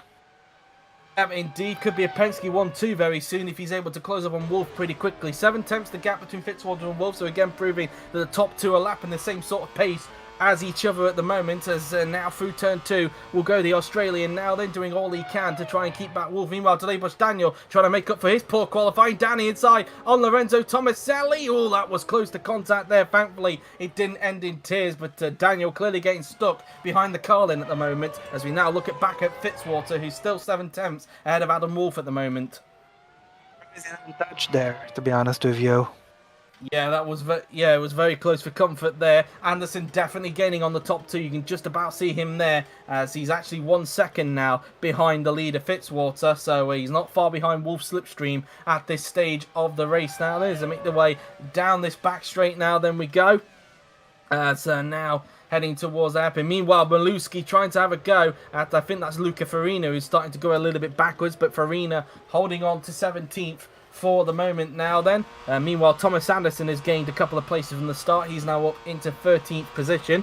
Just speaking of Anderson's, there's now Maluski looking to the inside of Luca Farina. Is the Manor driver going to get the move done on the Chip Ganassi? Mercedes Power versus Mercedes Power, and Maluski has actually got the move done. Farina definitely struggling at this stage of the race. Yeah, good overtake for Malevsky, but Luca Farina appears to be having no pace at the moment. Yep, indeed, as we look back at the top three who are clearly close together at this stage. Meanwhile, we just see in the background there, Valiant Volker is starting to come under pressure, I think, from Francesca La Rosa. So it looks like there's a battle for 5th going on there, as Anderson not close enough there to get onto the back of Wolf, and same for La Rosa on Volker there, as you can just see in the background there then. But Anderson trying to definitely put Wolf under a lot of pressure at this stage of the race as they make their way towards the S's now they're on the racetrack. Yeah, well put there, Joe. As now through the double right-hander we go. Still 7/10 between those two, but I think Wolf has got to keep an eye more on Anderson than what he has on Fitzwater at this stage, as he's currently finding himself in a Penske sandwich at the moment. Is the Pyramid Racing driver, and Anderson really wanted to pounce and get up into 2nd place. He's definitely got a lot of pace in that Penske. In fact, Anderson going to try and go to the inside, but Wolf covers him off there. Can Anderson perhaps get a run on the Pyramid driver down this back straight? Let's see. He was able to get Gomez into this part of the track earlier on. Let's see what the Honda power is like compared to BMW power. He opts to go for the outside like he did with Volker earlier on in the race. Is this going to work for Anderson yet again? Down the straight he goes, and yes it does. Anderson up into 2nd place, and it is now a Penske 1-2. But I wonder how long it's going to be until Anderson tries to go for an overtake on Fitzwater. I think he's not going to be very patient, as here we have Daniel Darabos making a move in towards the hairpin. Can he get the overtake done? And yes, he can. Tomaselli couldn't really do much to fight him back there. Bosch finally getting the move done there on Tomaselli there, and he gets up into 14th position as a result of that, as now back with the leaders, and it looks like the two Penskes are now going to go into combat. It's Penske versus Penske for the lead, as could be reminiscent of the Bauer and Kloss from last season, but we shall see anyway. As now Anderson trying to line up Fitzwater up towards the first corner, but not close enough on this occasion. Fitzwater does actually go defensive just in case. Anderson tried to go for a move into the first corner, but Anderson going to hang back for the moment, and Anderson definitely can sniff a chance at victory here today. Yeah, definitely. Through into the S's now then we will go, as here is Perachki has now started to lose time now to LaRosa, and I think he's just made a mistake coming out of the hairpin there, as trying to look in front. It looks like LaRosa is still stuck behind Florian Volker in their fight for 5th position at this stage of the race. In fact, Perachki has got Soper all over the back of him, so Soper looking to try and see if he can get 7th. But now back to the battle for the lead, and Anderson looking to the inside of Fitzwater. Can he get the move done? The answer to that is no. Fitzwater holds on for the time being. Can Anderson get a run down the straight, or does Fitzwater put him in a compromised position through into the hairpin there to prevent him from going for the move? Or Anderson is still in the slipstream of Fitzwater now, and he's going to go to the inside. Fitzwater tries to defend it, but Anderson is already there. Is Anderson going to get later on the brakes compared to Fitzwater? Side by side, going the two Penskes. Fitzwater trying to hang it around the outside. They go side by side towards the right-hander, and Fitzwater holds on for the time being. So Anderson hasn't quite been able to get the move done there on Fitzwater. Fitzwater clearly not giving up on this lead, and there's clearly no team orders at Penske at the moment. Good defending from Zachary Fitzwater, and this is helping bring Wolf closer as well. Indeed, and Wolf just looking on to see if he can capitalise on these two Penskes fighting for the lead of the race now then. Gomez not too far behind either, so he could pounce if anything happens in that fight. As now coming towards the final couple of corners we go. Is Anderson going to get a run up towards Fitzwater into the first corner? Again, he's got to be worried that Wolf is still right behind them at this stage now then, as Fitzwater already going defensive now then, as he starts lap 8 of the race now then, heading into the first corner now then. We will go. As now we look at Wolf riding on board. He's just watching on to see these two Penskes fighting for the lead of the race and see if he can potentially capitalise if anything happens to these two as they go through into the S's now then. We will go through into the right-hander then. Goes Adam Wolf as he's still 7/10 behind the two Penskes at this stage, as Anderson will try and line up for a move on Fitzwater perhaps down into the hairpin that they'll be coming down towards. Let's see if Anderson can get a run on Fitzwater on this occasion. He's in the slipstream, gonna look to the inside. Fitzwater only defends last minute. Anderson thought about sticking his nose there, but thought better of it right at the last second, but he's probably going to get a good run on Fitzwater down this back straight this time. Yeah, he might get a very good chance here. He's gonna dive for the inside already, but Fitzwater is thinking to defend. This could end nastily. We'll see. Anderson on the inside of Fitzwater. Is this going to be for the lead of the Swedish driver down the inside? Fitzwater's still hanging it there, but I think Anderson... I think he's got it. Has he got it done though? Because Fitzwater is still there. Yes, he has. Anderson takes the lead of the race. Brilliant stuff. Now let's see how far he can pull away, because he's definitely got a lot of pace in that Penske. As now Wolf will look to try and capitalise and try and see if he can get hold of Fitzwater himself, and it's also allowed Gomez to close up as well. Yeah, indeed. As they now go through into the triple right-hander there, Anderson starting to try and get away now from the lead of the race. In the lead of the race now, then as they make their way into the final corner now then on the racetrack, and now heading down the pit straight we will go. And I wonder if Wolf is going to try and pressure Fitzwater for second place here. Fitzwater not defending at this stage. It looks like Wolf may have dropped back a little bit, but Volker is defending for 5th place on LaRosa, and LaRosa has been stuck behind Volker for quite a long time in this race. Yeah, indeed. As meanwhile, all 22 cars still running at this point in time, but Anderson's starting to pull away now from Zachary Fitzwater. He's got the gap now to just over a second now. So yeah, Anderson with a lot of pace in that Penske at the moment. Yeah, agreed. Either way up the hill, Wolf still trying to put Fitzwater under pressure behind. Same with Gabriel Gomez as well. But I don't think he's close enough at the moment to make a move at this stage as they make their way into the hairpins. Meanwhile, whoa, Volker there once again having to fend off a little bit there from Francesca LaRosa, as now they're going to be fighting for 5th position. Is LaRosa going to try and get the move done on Florian Volker here? Let's see. He tried to get in the slipstream of the Andretti. He's going to go to the inside, but can Volker defend last minute? And I think he has done so. Again, Volker doing a good job fending off LaRosa at this stage of the race. LaRosa having to take quite a lot of curb there just to avoid him, and he's lost a little bit of momentum as a result. Yeah. Out of the left-hander now then. We will go as Wolf not really close enough on Fitzwater on this occasion. So Fitzwater again doing a good job keeping Wolf back at the moment, and same with also Gabriel Gomez at this stage of the race, as La Rosa still hasn't been able to find a way through on Florian Volker at the moment. And I do wonder when the pit stops are going to happen. We haven't seen anybody with a pit indicator just yet. I didn't actually check the fuel from everybody at the beginning of the race, so that's kind of that. A stop makes a little bit of an error through into there. Of course, Stop trying to make amends after what was a disastrous qualifying, where we think he might have made a mistake and ended up being 8 seconds off the pace as a result, combined, of course, with the mixed conditions that we had. Yeah, indeed. Now, coming in towards the final couple of the corners now then, we will go. Looks like Martinez is trying to attack Luke Mason for 21st there. Meanwhile, back to the battle for second place now then between Zachary Fitzwater and Adam Wolf as they now make their way down the hill now. They're heading in towards the hairpin. We will go, but again, Wolf not close enough to get a hold of Fitzwater on that occasion. He just can't seem to get into the slipstream of the Penske driver at this stage of the race. Agreed. As now coming towards the straight now, then we will go, and now let's see what Wolf can do. He's obviously not close enough for this occasion. Fitzwater doing a good job giving these two back for the moment and keeping the gap honest between himself and Wolf at this stage of the race. As meanwhile, look at this. That is that's one of the Meyershanks trying to go for a move there. That's Yuri Gabriel trying to find a way past on Luca Farina, who we touched on earlier on. Definitely struggling in this race, and he's now got a Meyershank all over the back of him. Yeah.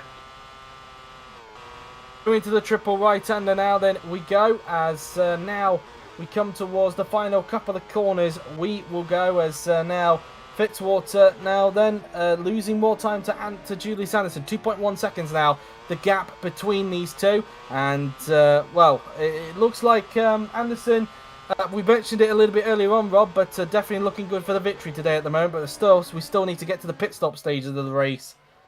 Yeah, strategy could turn things around massively here. As we've seen, obviously at Indianapolis last time out, of course you weren't there, of course, but there were so many occasions where at times with the strategy we just didn't know who was actually going to come out on top, really, and it was mainly down to the fresher tyres that were going on at that stage of the race. We've got a pit call this lap. It's Dorian Maluski, so we are going to see some pit stops happening on this lap, on lap number 11 of the race. Again, I'm not sure if we're seeing 1 or 2 stops. I didn't actually check what the fuel looks like for each of the cars, so I guess I'm just going to have to find that one out when we get to the pits. But anyway, La Rosa now on the back of Volker, and Volker doesn't think about defending this time by. Is La Rosa going to get through? No, he had to back out of it last minute there. Volker kind of put him in a little bit of an awkward position there, going into the hairpin, and La Rosa still stuck behind Volker at this stage of the race now then. Yeah. That squeeze was good defending from the multiple top-class champion. Oh, you say that as Volker's made a mistake, and La Rosa's capitalised from that. He's punished him for that mistake, and La Rosa goes through into 5th position there. A bit of a rare error there from Florian Volker. His defense can last forever, and La Rosa, forced the error. Wrong Italian there, I was thinking of for a second, sorry. Well, it's a similar name. As now coming into the little stadium section, as La Rosa is now finally free of Volker. Now I wonder how much pace he's got compared to Gabriel Gomez in front. That's something I'm quite curious about, because La Rosa looked like he had some decent pace in the early laps, and now that he's free now of Florian Volker, I wonder if he'll try and close the gap on this battle for second that's going on. You can try. As now Julius Anderson has now started lap 12 of the race now then, as making his way up the hill. We are expecting Dorian Maluski to come into the pits. He'll be the first one to make a pit stop. I don't know if there's anybody in front of him that's making a pit stop. In fact, there is. Enis Perechki has come into the pits for McLaren. So Enis Perechki is now into the pits, and not really sure what fuel he was on. He's put 20 laps of fuel in the wagon, so that is a 2-stop for Enis Perechki. So he's going to leave his pit stop a little bit late, and luckily he doesn't get held up. There's actually plenty of mechanics in the pit lane. Thomas Ellie is coming to the pits, and of course we are expecting Dorian Maluski, who's now just coming to the pits now. But it's a 2-stop for Enis Perechki, a 2-stop for Thomas Selly, it looks like there. And I wonder if it's a two-stop for the driver in front of him, Maluski. It is, but he's going to be a little bit later than what Tomaselli is there. So looks like we're seeing some late second stops as Anderson, Julius Anderson, the race leader, is coming into the pits this lap. Yeah. So he wasn't fueled heavy after all. And speaking of Anderson's, his brother Thomas is still stuck behind the battling Patacek and looks like Fosbury as well. Fosbury having a much better race in the Chip Ganassi than what his teammate is at the moment. And in fact, Fosbury is pitting at the end of this lap. But as mentioned, Julius Anderson's coming in, and so is Florian Volker in the Andretti. So Volker will be coming in at the end of this lap, and as mentioned, so will Julius Anderson. So Fitzwater will temporarily take the lead once again as the Swedish driver now comes into the pits. Yep, that's right. And then comes Julius Anderson. See how quick the stop is going to be then from the Penske mechanics. Is it also going to be a two-stop for Julius Anderson as well? Let's see. We keep an eye on the cockpit now then. See, fresh set of tyres and some more fuel. And yep, he's going quite short on this stint. So it is a two-stop for Julius Anderson. Only about, just about 18 or so laps as Volker. He had to wait a little bit there for Volker. So Julius Anderson getting slightly held up there. And Volker's actually fueled a lot lighter there than what Anderson is. So a bit of an interesting strategy there. 2 laps lighter there, and Volker also getting a little bit held up, this time from the Chip Ganassi of Jared Fosbury has just come in, and he's also gone for a lighter fuel load on this stint, so he's also gone roughly about 2 laps lighter than Florian Volker. So yeah, some very interesting strategies at play at the moment for that second pit stop, Rob. Definitely. Adam Wolff, meanwhile, and so is Gabriel Gomez, is coming into the pits. Now, I wonder who's got garage. I think it might be Andretti that's got garage advantage to Pirin. Yuri has it set up in the same way as what he's done for the top class in Formula E, in that he bases the garage order from last season's Teams Championship. And of course, Team Penske won the team start last season. They finished in first, but Andretti finished second. So this could benefit Gomez because he's going to have garage advantage over Adam Wolff here. Yeah, indeed, absolutely. Fitzwater opting to stay out a little bit longer, so maybe this could be a perfect opportunity for both Wolff and Gomez to jump Fitzwater in the pits, because Fitzwater is going to be staying out for quite a while here. Yeah. As we now see Wolff now then, as he's going to be peeling to the left, same for Gomez behind. Wolff comes into the pits, and so has Gabriel Gomez. So second and third are now both into the pit lane as we speak, and I wonder if they can try where they will emerge, and most importantly, will they make this strategy work and jump Zachary Fitzwater here as Wolff pulls into his box. And I wonder if Gomez is going to get the jump here on Adam Wolff, because he's of course got garage advantage here, both on a 2-stop and going quite short on this stint. Is Gomez going to get the jump on Wolff? Let's see. And no, he doesn't. In fact, Wolff just had enough of a gap to stay in front of Gomez, surprisingly. So Wolff stays in front of Gomez for the time being. Basically good news for him. He didn't want to be held up there. Anderson has gone back through ahead of those two. Where are these two going to emerge, though? As Kratichville could be in the middle of both Wolff and Gomez here, and he is going to be. So that's not exactly ideal for Gabriel Gomez, but he does have fresher tyres, so you would imagine he will dispose of the Viper pretty quickly. But it's just how much is he going to get held up by, as Volker just comes out in front of Luca Farina there after, well, he came out just in front of Luca Farina after he made his pit stop, and clearly struggling at the moment to get the tyres up to temperature, because Farina is giving him a little bit of a hard time at this stage of the race. As now we look at Anderson, meanwhile, who's coming up behind Delebosch Daniel, meanwhile, and obviously Delebosch is still yet to make his pit stop, and Anderson should dispose of him pretty quickly. And then next up should be his brother Thomas Anderson, who's still yet to make a pit stop. The question is, I wonder how long it's going to be until Fitzwater makes a pit stop, because there's nothing on the indicator on Anderson's car. I don't think there is usually for the graphics that we use there, but Anderson has got through there on Daniel, and Gomez is finally going to get by on Kratichville, but he has lost a lot of time to Wolff as a result of that, and Volker has actually gained a little bit as well, has now finally pulled away from that group of cars he was in. Parachki, meanwhile, gets by into 14th there. He's also on fresher tyres and not wasting any time whatsoever. Fitzwater's still out on track at the moment, so still not opting to make a pit stop. Same with La Rosa, and also for this man as well, Frederick Soper. He's staying out for a bit longer, but Patacek is coming into the pits there, just in front of Thomas Anderson there, as his brother Julius is soon going to be coming up to the back of him. So the Andersons will briefly have a bit of a fight although it will be a little bit of a pointless fight, really, because Julius is on fresher tyres and Thomas is not on fresher tyres. But here comes Marat Patacek, who so far in his first 2 races in GP4C has done a pretty good job. I know that the car is pretty good, but he's definitely shown some good pace. But he's opted to go a little bit longer than what the others are doing. Well, he's not done a half bad job so far this season. Meanwhile, speaking of McLarens, Parachki now stuck behind Luca Farina as he's trying to make his way through the field as Patacek rejoins in 15th, just in front of these two as Fosbury now on fresher tyres, gets by on Luke Mason there, so Fosbury getting the move done as Francesco La Rosa is coming into the pits this lap. Fitzwater still not pitting, but Soper and La Rosa are going to be pitting at the end of this lap. So interesting strategy at play for Fitzwater as now the 2 Andersons go into combat, but I think this should be an easy move for Julius here. Yeah, indeed. His brother is going to try to cover him off, though, and shut the inside. And this could be a little bit more difficult for Julius here. He doesn't want to be held up for long, but I don't think he has any say in the matter this time. Certainly not a lot of brotherly love going on there. You could see that in a straight line. You could see that Anderson had a little bit more of a straight line advantage than what Julius had there. So clearly, even though they're brothers, Thomas is definitely not helping Julius in this race. Maybe he's trying to help his teammate Adam Wolf as Volker just made a move there up into 10th place. As meanwhile, look at this. In fact, La Rosa, he's got a problem. He's got a throttle problem. Luckily, he was coming into the pits this lap, but I was wondering for a moment there why on earth Soper was close to the back of him, and that's why he's got a throttle problem. So such a shame there for Francesco La Rosa. He's going to lose a lot of time in the pits as a result. Yeah. And I wonder, well, I don't think Soper is going to jump in because of garage advantage, but you know, meanwhile, the 2 Andersons are still fighting and Thomas is not letting Julius go here. I think Julius is not going to be happy about this. Delebush Daniel is, well, just been overtaken there by Adam Wolf and he's coming into the pits at the end of this lap. La Rosa finishes his pit stop with now the throttle problem fixed, but where's he going to emerge now thanks to that problem? Because Soper is going to be right behind him. Farina has gone through, he's started to make a pit stop and he's come out behind Parachki. So, yeah.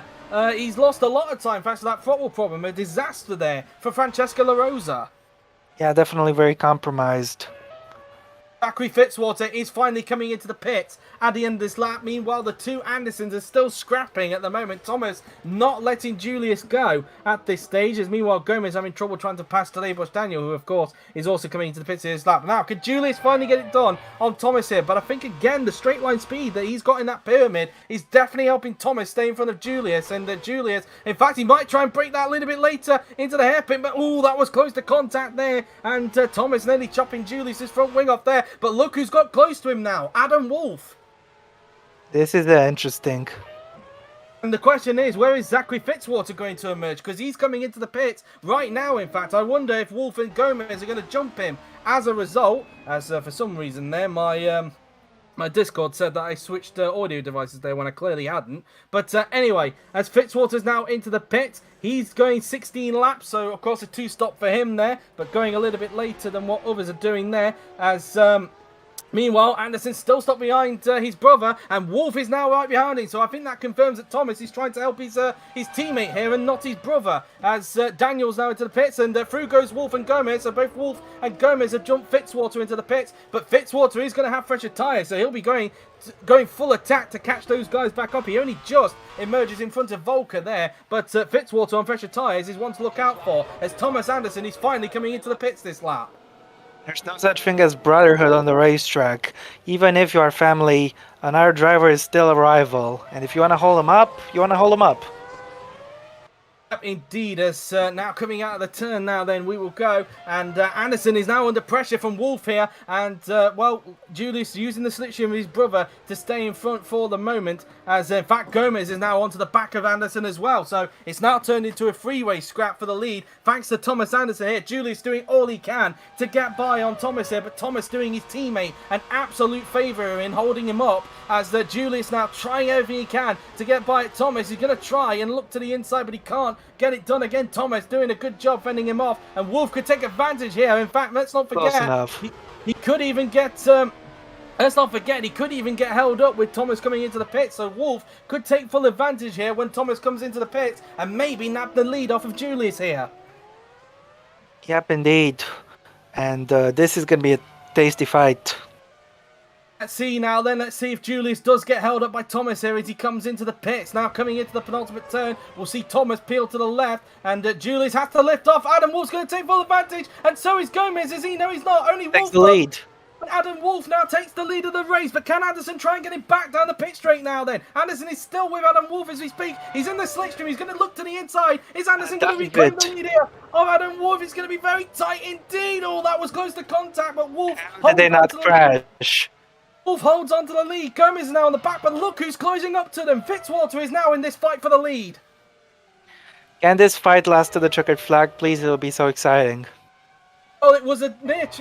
It lasted to the checkered flag last time out in Indianapolis, and I didn't think going into this that we were looking at something similar here, but maybe we are on this occasion. Thomas Anderson, the man who held up Julius, has now rejoined in 13th as Daniel Daniel stuck behind Lorenzo Tomaselli. Still can't find a way through on him there. Thomas Anderson rejoins in 13th, but meanwhile, back to the battle for the lead, and Wolf still trying everything to hold off the lead from Julius Anderson here, as Fitzwater is now right onto the back, so we now have a four-way scrap for the lead in this race. Here comes Farina, meanwhile, with a dive bomb. Oh no. It's on the end. Oh, contact there, and oh no! And out He's of the taking race. Milevsky out. Look, Farina is out. Stop, sorry.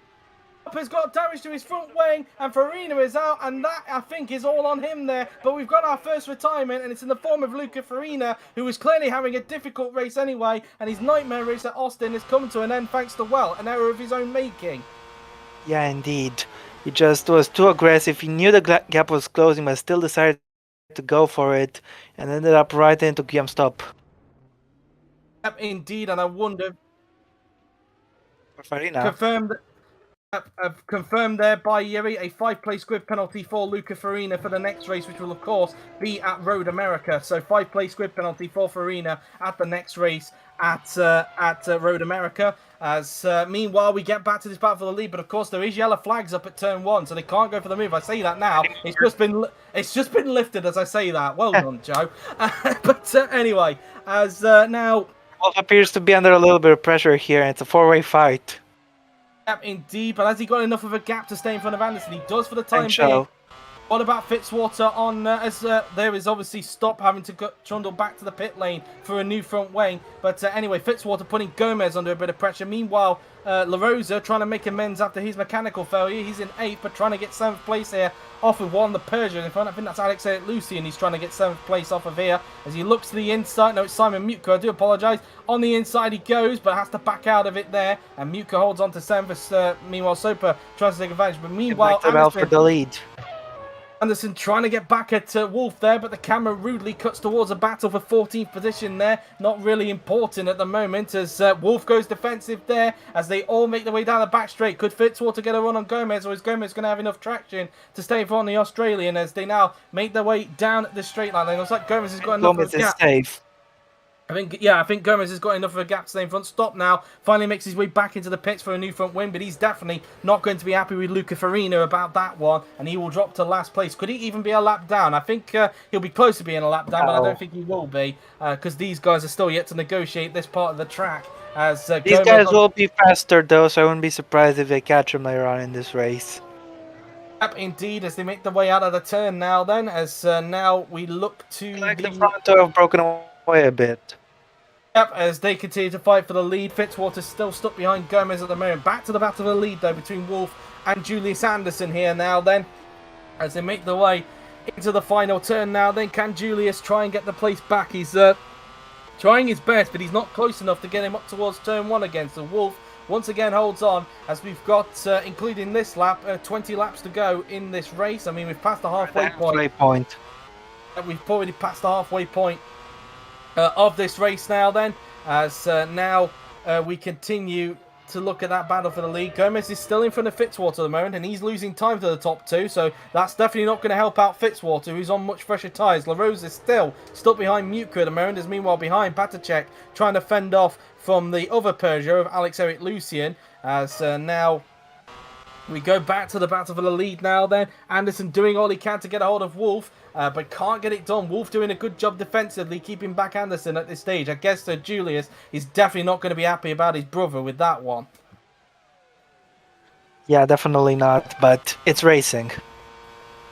Yeah, indeed, and of course, Thomas is, of course, Adam's teammate, so you can sort of understand that. It's just sort of Gomez there going a bit defensive with Fitzwater as La Rosa tries to have a go at Mutka here, but it's not going to work, and he has to hang back for the moment as they make their way down this back straight now. Then, but La Rosa's got a good run here on Simon Mutka. Is this finally going to be the move done for the Ferrari, or can the Peugeot still hold on as they go side by side down towards the semi-hairpin? La Rosa on the inside of Mutka, and I think he has got the move done at long last. La Rosa up into 7th place.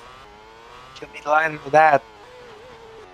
As now his next target will be Enis Parachki in the McLaren, who's up in 6th place. Meanwhile, Fitzwater's still stuck behind Gomez at the moment. Volker's not too far behind either, so maybe if these lot keep fighting, he could close up as well to this lot. Here's Gabriel under attack from Katochville. Can't get it done though. Kratichville still holding on to the moment. The leaders are actually coming up to some traffic. There will, of course, be Gillum Stop, who's at the moment obviously had to come in for a new front wing. There's a big lock up there. Is Lucien going to take full advantage here? I don't think he is. I don't think he got a good enough traction coming out the turn there, so Patricek can count himself lucky on that one. As meanwhile, the two former teammates of Mutka and Soper are fighting for 8th place, but meanwhile, the fight for the lead still intense, including the fight for 3rd as well. Yeah, indeed. Is he going to think about a move in towards turn 10 here? No, he's staying put behind. But Wolf definitely felt the need to go defensive there. It's compromised his exit a little bit, and there you can see him stop further up the road. They're going to catch him soon. Wolf's got a problem! No! Adam Wolf has got a problem! Electrical, it says, I think. So it's electrical. He's got a pit indicator. Can he make it back to the pit? And once again, a Pyramid leading the race has got mechanical failure. We saw this at Indianapolis with Thomas Anderson, who was leading the race, and he retired with a mechanical failure. Is this more bad luck for Pyramid? What a shame, man. What a shame. That gives At least he can get filled to the end and not lose that much time. Yeah, indeed, but as mentioned, Julius Anderson now back in the lead as a result, and it is an electrical problem because, as you can see on his steering wheel, his positions are messed up. That usually means it's an electrical problem. I think he is, though, going to make it back to the pits just as Volker approaches right behind him, but Volker will get up to 4th thanks to this as Wolf pulls into the pits. What a shame for him. A chance for a victory here today has gone down the toilet for him, and that is so gut-wrenching. Once again, a chance for victory for Pyramid has gone down the toilet. Yeah, indeed, and all the hard work Anderson did holding up his brother is all gonna come to naught now. Yeah, indeed, and let's see where he's going to emerge after this pit stop. Is he going to fuel to the end? In fact, he is going to fuel to the end, so, maybe he should still be able to get some points. Yeah, he should be able to get something. I don't think the victory will be on the table because, of course, he's going to be on very old tyres by the time we get to the end of the race. And he is going to be out of the points, but now it's a question of what he can do now with the fresher tyres. And he's going to emerge. I think he's going to emerge behind Delibus Daniel, is he? And yes, he is. So he joins just behind Daniel in 14th position. But, yeah, a disaster there, really. And it means that Anderson has now got a bit of a comfortable gap in front of Gomez and Fitzwater, who are still fighting for what is now 2nd place. Yeah, it's going to be an interesting fight still, and it's now up to Anderson to see if he can pull away and win this race. He's been gifted the lifeline, and it's now up to him to use it.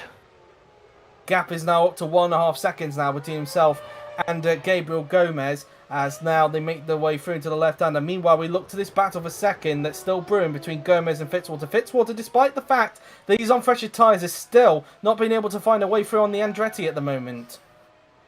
Nope. As now we look at Wolf, who's definitely not wasting any time, and he looks like he's just going to breeze by here on Delibus Daniel, and he's going to move up into 13th place. So Wolf up to 13th, but let's see how far we can go with these fresher tyres. Of course, he is fueled to the end of the race, so he doesn't need to make another pit stop as a result. Yeah, indeed. As now coming towards the hairpin now then as we ride on board with Zachary Fitzwater, who is still stuck behind Gabriel Gomez at the moment. Through into turn 2 we go, and now into the S's goes both Fitzwater and Gomez. Through the left, through the right, and then through into the left and right we will go now then. As through the double right-hander we will go, as now into the left-hander. As now up the hill we go. As meanwhile Soper is now putting pressure on Parachki as he just makes his way out the turn. In fact, unseen by the cameras, La Rosa has actually got by on Parachki somewhere. So La Rosa is now up into 6th position past Parachki, and now Parachki has got a whole train of cars putting pressure on him behind. I see. Meanwhile, looks like Anderson is increasing his advantage to Gomez. It's up to 1.7 seconds, but Fitzwater is giving him a lot of pressure right now. This is the best chance Fitzwater has had. Danny inside, and it is a He's got Penske him one too. easily. Fitzwater up into second place. Now, can he catch his teammate? I wonder about that, because the gap is 2 seconds. He But has it looks got like Anderson will be getting some traffic in the form of Guillaume stop.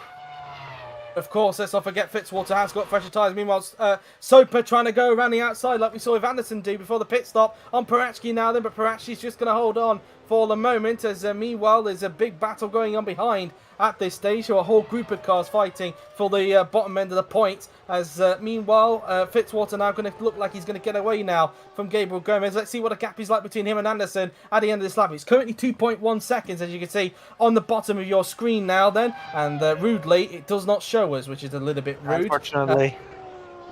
And it doesn't even show us there, which is a little bit rude as well. There we go, 1.9 seconds. So he has gained a little bit there, and of course Anderson is still yet to come up to that bit of traffic. He is getting close now to the back of stop, and I wonder if Fitzwater and Gomez could take advantage should he get held up for too long behind that manor. Meanwhile, Soper on the inside of Parachki. Is this going to be P6 for the Carlin driver? He thought about a move, and oh no! Parachki's out. And well, that was a little bit of a. I don't know how you judge that one, because it's not like with Farina where he just went for a gap that didn't exist. Soper had the right to be there, but clearly a misjudgment on both parts there. Didn't Sopa also crash here last season? There was a Carlin. I can't remember if it was Soper or not, but anyway, as that puts Parachki now out of the race. I'm not sure. Incident declared by Yuri there because, well, it was a little bit of miscommunication there on both parts. So no incident there, but it has cost Soper a front wing, and it will allow Mutka to get up yellows.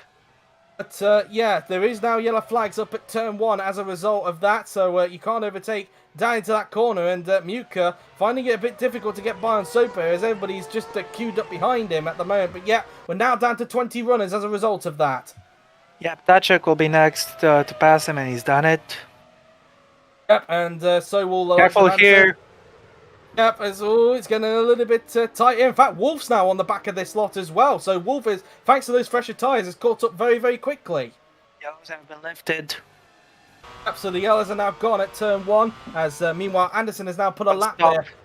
And stop there, so he's put a car between himself and Fitzwater at the moment. The gap 1.3 seconds between the Penske, so it's definitely clear that Fitzwater is lapping quicker than Julius Anderson at the moment. Yeah, definitely. Up as now we look at this is Kratichville trying to find a way through now. On this is Maluski now then on the inside, and Kratichville, is he going to take 15th here? Smalewski. He has got the move done there, and he's through now into 15th position. Fosbury now, look like a bit of understeer there, but he's got Wolf breathing down his neck, and Wolf determined to get that final points place off the Chip Ganassi driver there, as now they make their way into the final corner. Daniel was also caught up to this group as well, so something to keep an eye on there. But Wolf now in the slipstream of Fosbury. He goes to the inside. Fosbury doesn't put too much of a fight going up towards the first corner, so this should be an easy move here. Easily. And yep, so Wolf back into the points and up into 10th position. Next target for him should be, he's going to be, I think that's his teammate, Thomas Anderson, it is. Yeah. Meanwhile, Gomez is dropping back to front 2 and he's coming into the pits this lap. Yep, so the second round of pit stops are going to get underway on this lap now then, and there's actually a few coming into the pits. Coming in as well. Alex Eric Lucien coming into the pitch just as he's got Thomas Anderson breathing down his neck. But Gomez is coming in, and who knows, this could actually work. He's looking to see if he can try and jump both the Penskes here, because he's not too far behind, and we've seen how quick the fresher tyres are when you're out there in clean air. So it could work out for Gomez, and as long as, depending on how long it is until the Penskes come into the pits, he could have an opportunity to either close up or maybe even jump those two. Yeah, but even if he jumps them, there's one big issue to address. They'll definitely be faster than him and we overtake him. Yep, indeed. As Gomez now then comes into the pits now then for Andretti. And let's see how quick the stop is going to be then from the Andretti mechanics. As, it's an interesting gambit, I'll tell you. Well, anything really to try and get the victory here today, that is for sure. Gomez now then pulls into his box, and as expected, he is fueled to the end of the race. And let's see how quick the stop is going to be. A 7.6 second stop from the Andretti mechanics. As mentioned, there are a few more. Make sure he has no traffic. Yep, indeed. Lucian's coming into the pits now then. Through he goes, so not putting up with Wolf. As in fact, unseen by the cameras, Thomas Anderson has actually passed Patacek on the racetrack. So it's going to be close, I think, on the rejoin. Or not. Thomas rejoins in 5th place, but now we've got a Penske battle for the lead of the race as Fitzwater is now, it's now his turn to do the chasing on his teammate. Anderson had a very strong first stint, but now looks like Fitzwater is coming back in the second stint. It also didn't help as well that Thomas Anderson was holding up him as well, so that obviously allowed both the likes of Wolf, Gomez and even Fitzwater to be on the back of him now then. So here we go then, Fitzwater now breathing down Julius Anderson's neck now then, as the two Penskes fight it out for the lead of the race. But they've got to bear in mind that if they battle too much, Gomez will take full advantage as he's out there on fresh tires. Anderson on the inside. Couldn't get it done there on Mutka, so he has to hold we'll on. Have another chance. Know how much straight line speed Thomas has got in that car, and he could use it to his advantage. He's opted to go to the outside, so trying to do what his brother did earlier on in the race, clearly having confidence in the straight line speed, and he looks like he's got it done. Yes, he has. As Wolf also got it done on Patacek behind.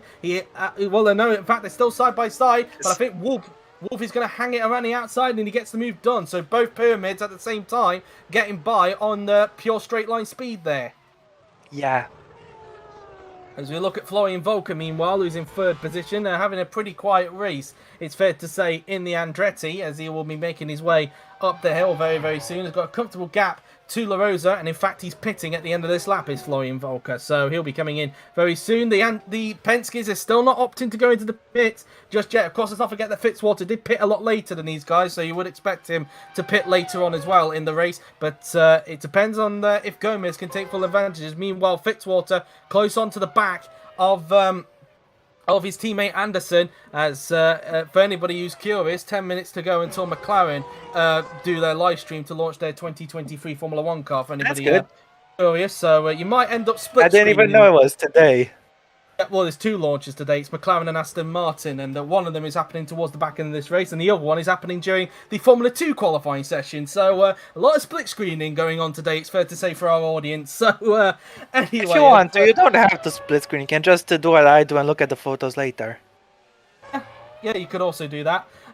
Anyway, as now we look at Anderson and Fitzwater now then, who are fighting it out for the lead of the race. Fitzwater still not being able to get Anderson at the moment, so Anderson doing a good job keeping his teammate back for the time being as they make their way through into the triple right-hander now. Then meanwhile, we look at Adam Wolf, who again is on a charge, and now it's his turn to go onto the inside of Simon Mutka, opted to go for the inside instead of the outside like his teammate did. Wolf on the inside, and that is P7 with E. So Wolf doing a good job with the fresher tyres he's got and making the most of it at this stage before everybody makes their pit stops. Yeah, indeed.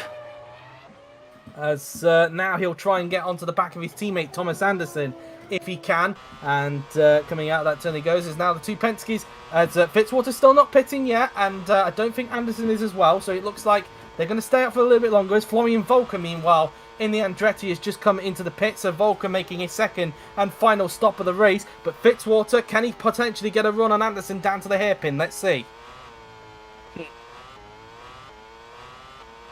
Down the hill we go now then. Is Fitzwater going to get a run on Anderson? Anderson already thinking about going defensive, so Fitzwater not going for the move there. Mutka has now come into the pits for Peugeot, but let's see now. Can Fitzwater get a run on Anderson down this back straight? I think Anderson might actually have a bit of a gap, you know, to stay in front at the moment. As now they make their way down towards the hairpin. Anderson's still going defensive at the moment, so still feeling a bit of pressure there from his teammate Zachary Fitzwater at this stage of the race. As Mutka and Gabriel, as mentioned, are both in the pits at the moment for their second and final stops of the day. As La Rosa is coming into the pits at the end of this lap for Ferrari, so he's making his pit stop. After the earlier issues he had. Speaking of Ferraris, as Daniel's trying to have a go at McLaren there, but can't get it done. Looked like somebody just had a moment there through into the S's, but was just able to correct it in time. But now here comes Bush Daniel now then on the back of Marit Patacek. Is he going to get the move done here on the McLaren drivers? They go side by side down towards the semi-hairpin. I don't think he's quite got the overlap on the McLaren here, although he's going to try and break that a little bit later if he can, but Patacek holds on to the position for the time being. Yep. Now, it looks like Fitzwater had a bit of a moment going through into turn 1 there, and Anderson still thought about defending. As meanwhile, Lucian, who's now on fresher tyres, is now on the inside of that. Is Maluski now then in the manor, as now they go down towards the mini hairpin. They've got Tomaselli just in front, and through goes Lucian with the fresher tyres, as Francesco La Rosa in the Ferrari has now come into the pit, as curious as to where Volker rejoined. Volker rejoined down in 8th, so he's in fact behind Adam Wolf, who's not pitting at the end of this, who's not pitting for the remainder of this race. So Volker has got to overtake him if he wants to be ahead of him by the end of the race. As now here comes Bush Daniel now then, who's pitting at the end of this lap. Danny inside, he goes on Marat Patacek, but can't get it done. Just as his teammate in the background there is just coming out of the pits there, and looks like he's going to emerge in 9th position. So he's still behind Florian Gomez Volker. is 24 seconds down on the leaders. As Kratchville makes an error there, a big error there, and Wolf laps him there. Luckily, that wasn't a position loss there for Kratchville. As meanwhile, Wolf's teammate, Thomas Anderson, is coming into the pits this lap, so Wolf will not have to deal with his teammate, and Julius Anderson is coming in. So, the first of the 2 Penske's are coming into the pits at the end of this lap. I expect Fitzwater to come in a lap later.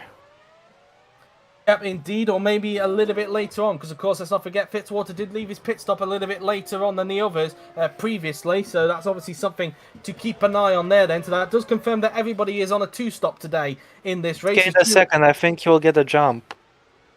Anderson now then in the pits, as we do expect maybe Gomez to go through on him there then, but the Penske is now into the pits, and I wish the camera would go on board. There we go. As Anderson now then makes his way into the box, he puts on a fresh set of tyres and fuel. Where is Gabriel Gomez? Out on the racetrack. He's just come out of the second to last corner now then, as he now makes his way into the final turn. I think Anderson's just finished his pit stop now then. It's going to be pretty close, I think, between these two. Is Anderson actually going to stay in front? Just keep an eye on the left-hand side there. I think Gomez has gone through. He has. So Gomez is through into second place, and we would imagine he will also take the lead once Fitzwater makes his pit stop. Yeah, but he'll be chased after. Thomas Anderson is now into the pits, as meanwhile La Rosa on fresher tyres is right onto the back of Florian Volker. So these two are once again fighting as La Rosa tries to look the inside.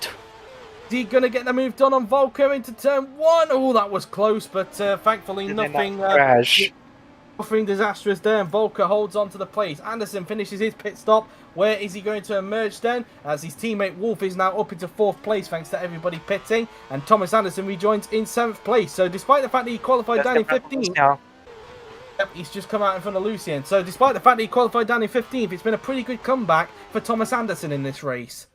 Yeah, agreed.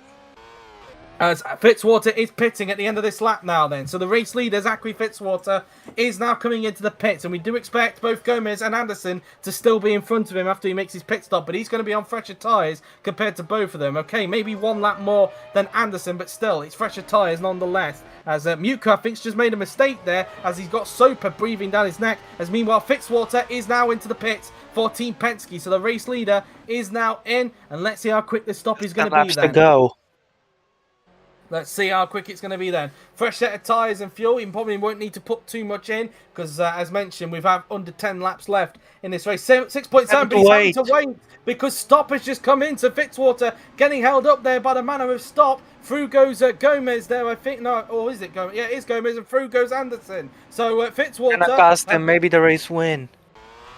Perhaps indeed, and he's going to emerge just in front of Adam Wolf then. So he emerges in 3rd place, but with a lot of work to do if he wants to catch those two back up. But Gomez is into the lead of the race, but the question is, can he hold on with much older tyres compared to the 2 Penske drivers? Fitzwater's got the hope that Gomez holds up Anderson enough for him to catch and pass them both in the time we got left. Indeed so, as now they make their way through into the S's now. 7 seconds down, he's lost a lot of time. He was right there with Anderson earlier, but now he's nowhere. Wolf is in 4th place now and has got a bit of a healthy gap to Volker, who's too busy trying to fend off on La Rosa. So these two battling could help Wolf maybe hold on to that 4th place. And if that's the case, then a pretty good comeback to say he had a mechanical failure earlier on that arguably you could say cost him a chance of a victory here today. It cost him the victory, but did not cost him too much, it appears. Yep, indeed, as coming out the hairpin go both Volker and La Rosa now then as they make their way down the straight. As now La Rosa getting a good slipstream now on Volker, who's trying to get slipstream off. I think that's stop in front. But La Rosa getting the overlap down the inside into the semi-hairpin. Has he? Because Volker's still there, although I think La Rosa's just going to get a run through into this right-hander, and he is indeed. So La Rosa up into 5th position. Yeah. Now Fitzwater is trying his damn hardest to push. Well, in fact, I think Anderson's already caught up to Gomez, hasn't he? Yes, he has. So it looks like Gomez is going to find it difficult. The fastest lap. It is the fastest lap of 1:38.105. So Anderson holding on to the bonus point for the fastest lap of the race as he tries everything to put pressure on Gabriel Gomez in front. Yeah, it looks like the lack of pace he had in the second stint might have only just been temporary. Indeed so, as they make their way through into the S's, Julius Anderson can sense a victory here today, here at Austin, as Gomez doing everything he can to try and hold on to get a victory on the board for him, but I think it's going to be difficult with those older tyres he's got compared to the much fresher tyres that the two Penskes have got, although Fitzwater has to gain 8 seconds if he wants to make it a Penske 1-2 today. Anderson on the inside, Gomez doesn't defend, and Anderson retakes the lead. Julius Anderson back into the lead here in Austin. It's taking him that easily, huh? Gomez did not put up too much of a fight going into the hairpin there, and Anderson retakes the lead. Now, the question is, can Fitzwater gain enough time to get onto the back of Gomez and potentially make it a Penske 1-2 in this race? I'm thinking he should be able to catch him, but pass him is another matter.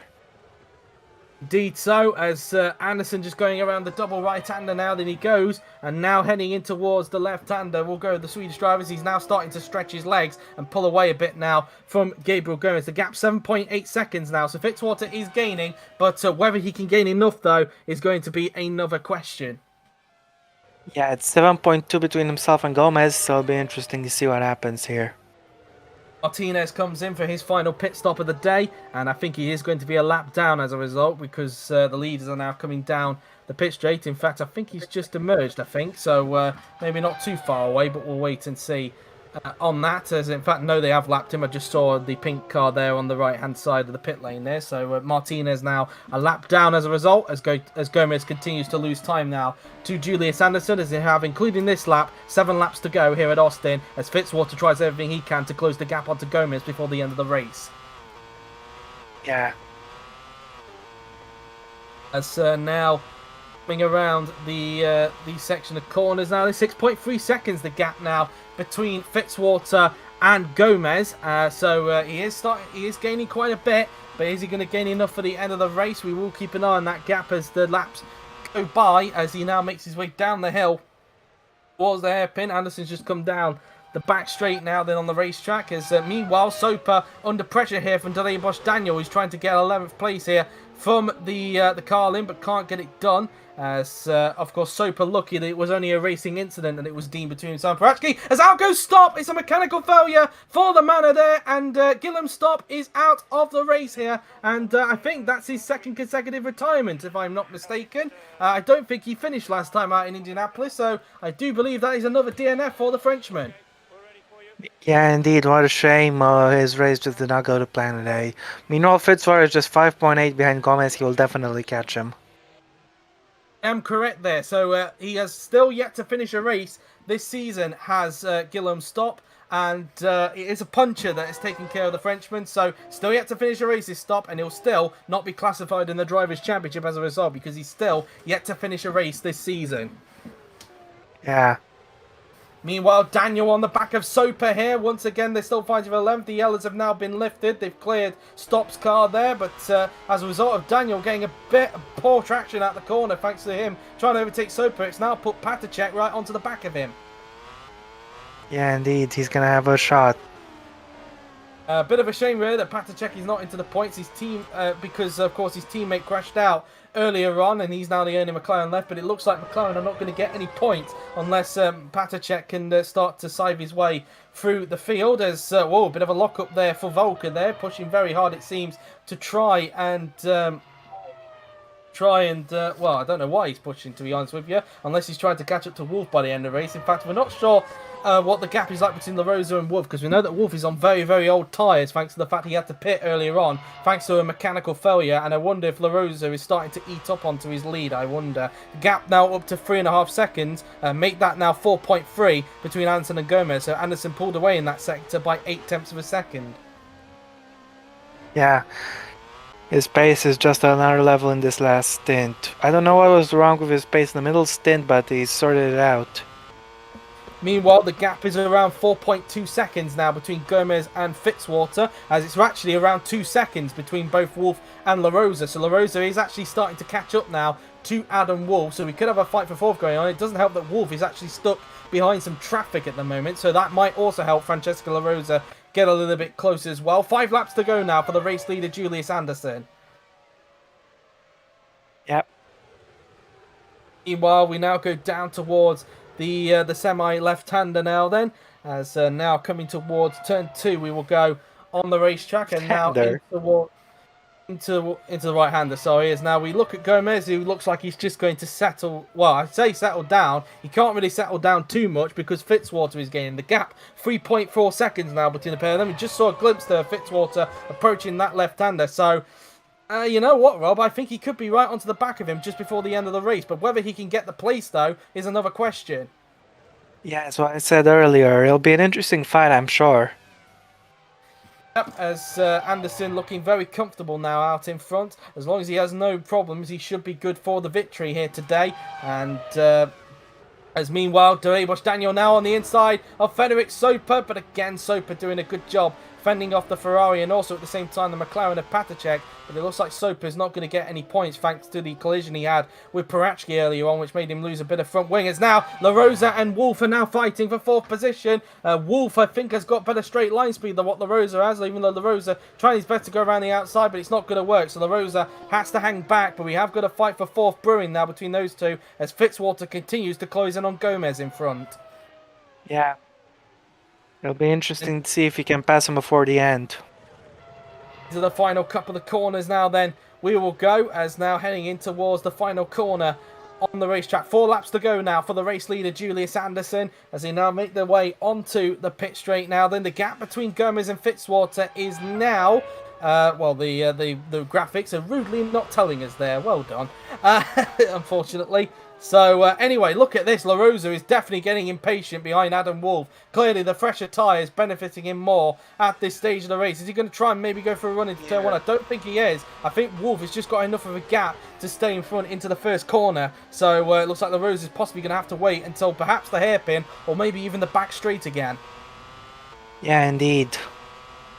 1.8 meanwhile the gap between Gomez and Fitzwater, as I just saw at the bottom there, so it's now under 2 seconds between the pair of them. As now coming around the double right-hander we will go, as La Rosa does all he can to put pressure on Adam Wolf here. Through into the right and left-hander we will go. Is La Rosa going to get a run down into the hairpin on the Pyramid Racing driver? We got there in the end. Anyways, now yeah, Wolf defends the inside into the hairpin. Now, can La Rosa perhaps get him onto the back straight? Of course, trying to go to the outside last time didn't work out, so I wonder if he's going to opt to go for the inside this time. Let's see. He's in the slipstream. No, he's going to opt for the outside again here, but he might get enough momentum here. No, he won't. Wolf is going to stay in front for the time being, but again, finding it a little bit odd while La Rosa's not opting to go for the inside there. Yeah, agreed. Meanwhile, Mutka is on the back of, I think this is Jared Fosbury. This is the fight for 9th position. Oh, that was close there. Close contact. Fosbury trying his best to try and get his first points of the season, and also Chip Ganassis as well, as they continue to fight for 9th. Meanwhile, just behind, Daniel still stuck behind Frederick Soper, as there's 3 laps to go for the race leader Julius Anderson. As meanwhile, there's some side-by-side action going on behind. Daniel on the outside of Soper, but he can't get Dorian. Go, yeah, flag, and that's Dorian Maluski. So both Manners are now out of the race. There's another mechanical failure for Manor, so a double retirement for Maluski. I think he might be classified though, and it's a gearbox issue that's taken care of the Polish driver. Wait, no, is he a lap down? I'm not. I think he wasn't, because I just saw Anderson just go through there, so he might be classified. We'll have to clarify on that, but we've now got the fight for second going on, because Fitzwater is now right onto the gearbox of Gabriel Gomez now as they fight for second place, and Gomez defending inside, Fitzwater going to the inside, but can't get it done. Gomez holds on for the moment, but now we go down the back straight, and Fitzwater will try and line up Gomez for a pass here. Yeah, he's got a much more grip. He should be able to have him easily. Indeed, as now down the inside goes Fitzwater. Is it going to be a Penske 1-2? He's got the overlap already on the Andretti, and now Fitzwater up into second place. It is now a Penske 1-2. Where did Anderson finish last race? Finished fourth.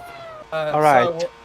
So, while the two of Wolf and LaRosa are again into combat for fourth, is LaRosa going to fake it to the right and go to the left? He thought about it, but Wolf breaks that a little bit later and holds on. Clearly, the straight line speed of that pyramid is definitely helping Wolf stay in front of LaRosa at this stage, and could be the thing that keeps hold at fourth place for him, as Muka is still struggling to find a way through on Fosbury in the fight for ninth place, as Anderson has just started the penultimate lap of the race. Still to go, and Adam Wolf will be delighted if he can hold on to fourth, as we have to interrupt because there's an overtake happening here. And Mutka gets himself up in the ninth place.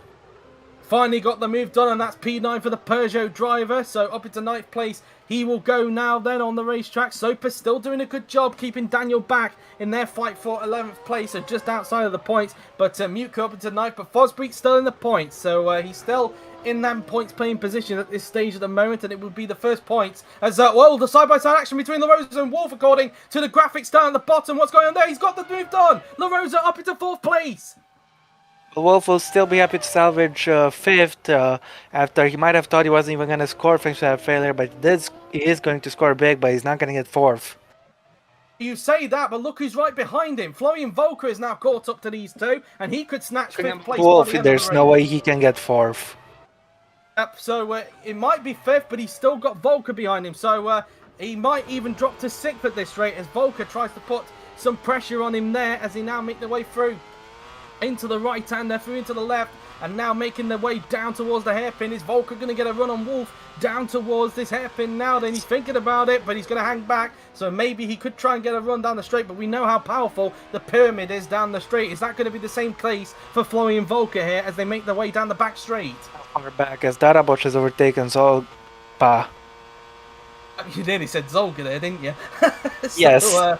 Well, that prefix is so used for Zolga, but he's obviously not racing in any category, so it gives it to Soper really. But meanwhile, Julius Anderson is about to start his final lap here at Austin, and well, it's pretty much just been his race to lose. There were a few occasions during this race where he thought he might have had the win taken away from him because of what Thomas Anderson was doing to him after the first round of pit stops, but thanks to a little bit of luck with Wolf having a mechanical failure, Anderson took full advantage, and so far he's looking good to get his first ever World ChampCar victory, and well, it's going to be a very deserved victory, even with the problem Wolf had, Rob. I think his blood did go cold a couple of times, but at the end of the day, there was nothing to worry about. It's a comfortable drive home. Yep, indeed, and he's got over 10 seconds between himself and Zachary Fitzwater, so it's going to be a comfortable drive to the finish for the Swedish driver, who once again lost out on a top-class seat last season, and clearly either doing everything he can to get back into the top class, or who knows really, maybe he could settle for a career here in World ChampCar. He clearly didn't think going back to DTM was a good idea. He saw this was a perfect opportunity to still drive in single-seater racing cars, and he's definitely proven why he is a very good talent in this series. He's been very unlucky when it comes to seats in the top class, it's fair to say. Has Mr. Shouldn't set up for Renault all the time. Yeah, well, he has got some Renault branding on the car anyway, so I guess in a way he kind of got the dream move, even though it wasn't. But anyway, it's now Julius Anderson now then comes around the triple right-hander for the 39th and final time. It's just been a brilliant race for the Swedish driver. He makes his way towards the final corner now then on the racetrack, and after what has pretty much been a very, very deserved drive, it is going to be Julius Anderson who is going to win here at the Circuit of the Americas here in Austin, Texas. A fully deserved win for Julius Anderson here in Austin. Great win. Yeah, agreed, absolutely. Zachary Fitzwater is going to cross the line in second, making it a Penske 1-2 here at Austin. He will hold on to the lead in the Drivers' Championship as a result. Mason crossed the line in 16th. Gomez takes the final podium place in 3rd position. Martinez, a disastrous race for him. He'll finish in 17th position. Daniel's got into the points. To the points. Fosbury is going to miss out on points as a result because Daniel has got the final points place. Speaking of Ferraris, a great result for Francesco La Rosa. He crossed the line in 4th position. Wolf crossed the line in 5th. He just holds on to 5th, and Volker in 6th. So a good comeback despite the mechanical failure he had. And also a good comeback from his teammate, Thomas Anderson, who after qualifying 15th, he's going to finish in 7th. A good race for Thomas Anderson there. He gets his first points of the season after what happened to him at Indianapolis. Alex Lucien is going to cross the line in 8th, just in front of his teammate Simon Mutka. So it's going to be a double points finish for Peugeot here today. Lucien crossed the line in 8th, some more points for the Frenchman. Mutka makes amends after a disappointing Indianapolis division night. Daniel just gets the final points place in 10th. Fosbury just holds on to 11th ahead of Patricek in 12th. Soper finishes in 13th. He dropped back in the final few laps of the race. Yuri Gabriel is going to cross the line in 14th position. Still no points for Meyer Shank Racing today. And I think Tomaselli is soon yet to cross the line in 15th position. There he is in the background. A disappointing race for the Italian. He will cross the line in 15th position in the Carlin. And there you have it then. Julius Anderson is the winner here at the Circuit of the Americas.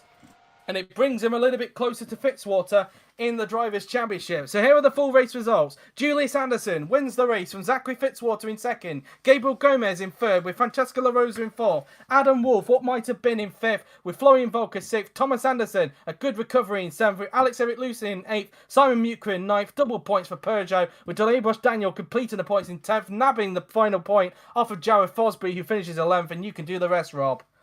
Oh, Mike Patrick is 12th with Friedrich Sopa in 13th, Yuri Gabriel 14th, Lorenzo Tomaselli 15th, and looks like Luke Mason 16th, Rosetta Martinez 17th, Rika Tochville 18th, Dorian Milewski was classified in 19th despite retiring, and the retirement for Guillaume stopped with a puncture, and Isparski with an incident, and Luca Farina with an incident. And the fastest lap of the race going to Julius Anderson. So along with the 25 points that he will get for the victory, he'll also get the bonus point for the fastest lap of the race. So 26 points going the way to Julius Anderson. Well, there you have it then, guys. That has been it from the World Champ Car race here in Austin. Another fantastic race indeed. Not as good as Indianapolis, I would say, but still a very good race nonetheless. But I hope you guys have enjoyed that. Of course, we're not done with live streams just yet, because coming up at 7 p.m. GMT, we of course have the Formula 2 qualifying session over at the Baku City Circuit in Azerbaijan. Rob will be there to do the commentary. Of course, it will be the only commentary he'll do for Formula 2, because unfortunately he's not going to be available tomorrow from what I understand. So it's going to be, I think, a different commentary team for F2 tomorrow due to Rob's absence. So be aware of that. That's that then. Of course, we have the top class, of course, this week at Baku as well. So do look forward to that. And of course, we have DTM this weekend over at Assen. So do look forward to that. But until then, guys, that has been it. I hope you have enjoyed it. The next World Champ Car race, of course, will be in 2 weeks' time at the popular Road America circuit. The final US race that we'll have this season, because, of course, we'll be heading off to Brazil for the next race afterwards. Formula E, of course, will be on next week, with that race taking place at the Miami Prix at the fictional Dodge Island Street Circuit. So do look forward to that. But until then, guys, that has been it. I hope you enjoyed it. Thank you all for watching. I've been JW97. He's been Rob, and we will see you next time. Goodbye. Bye.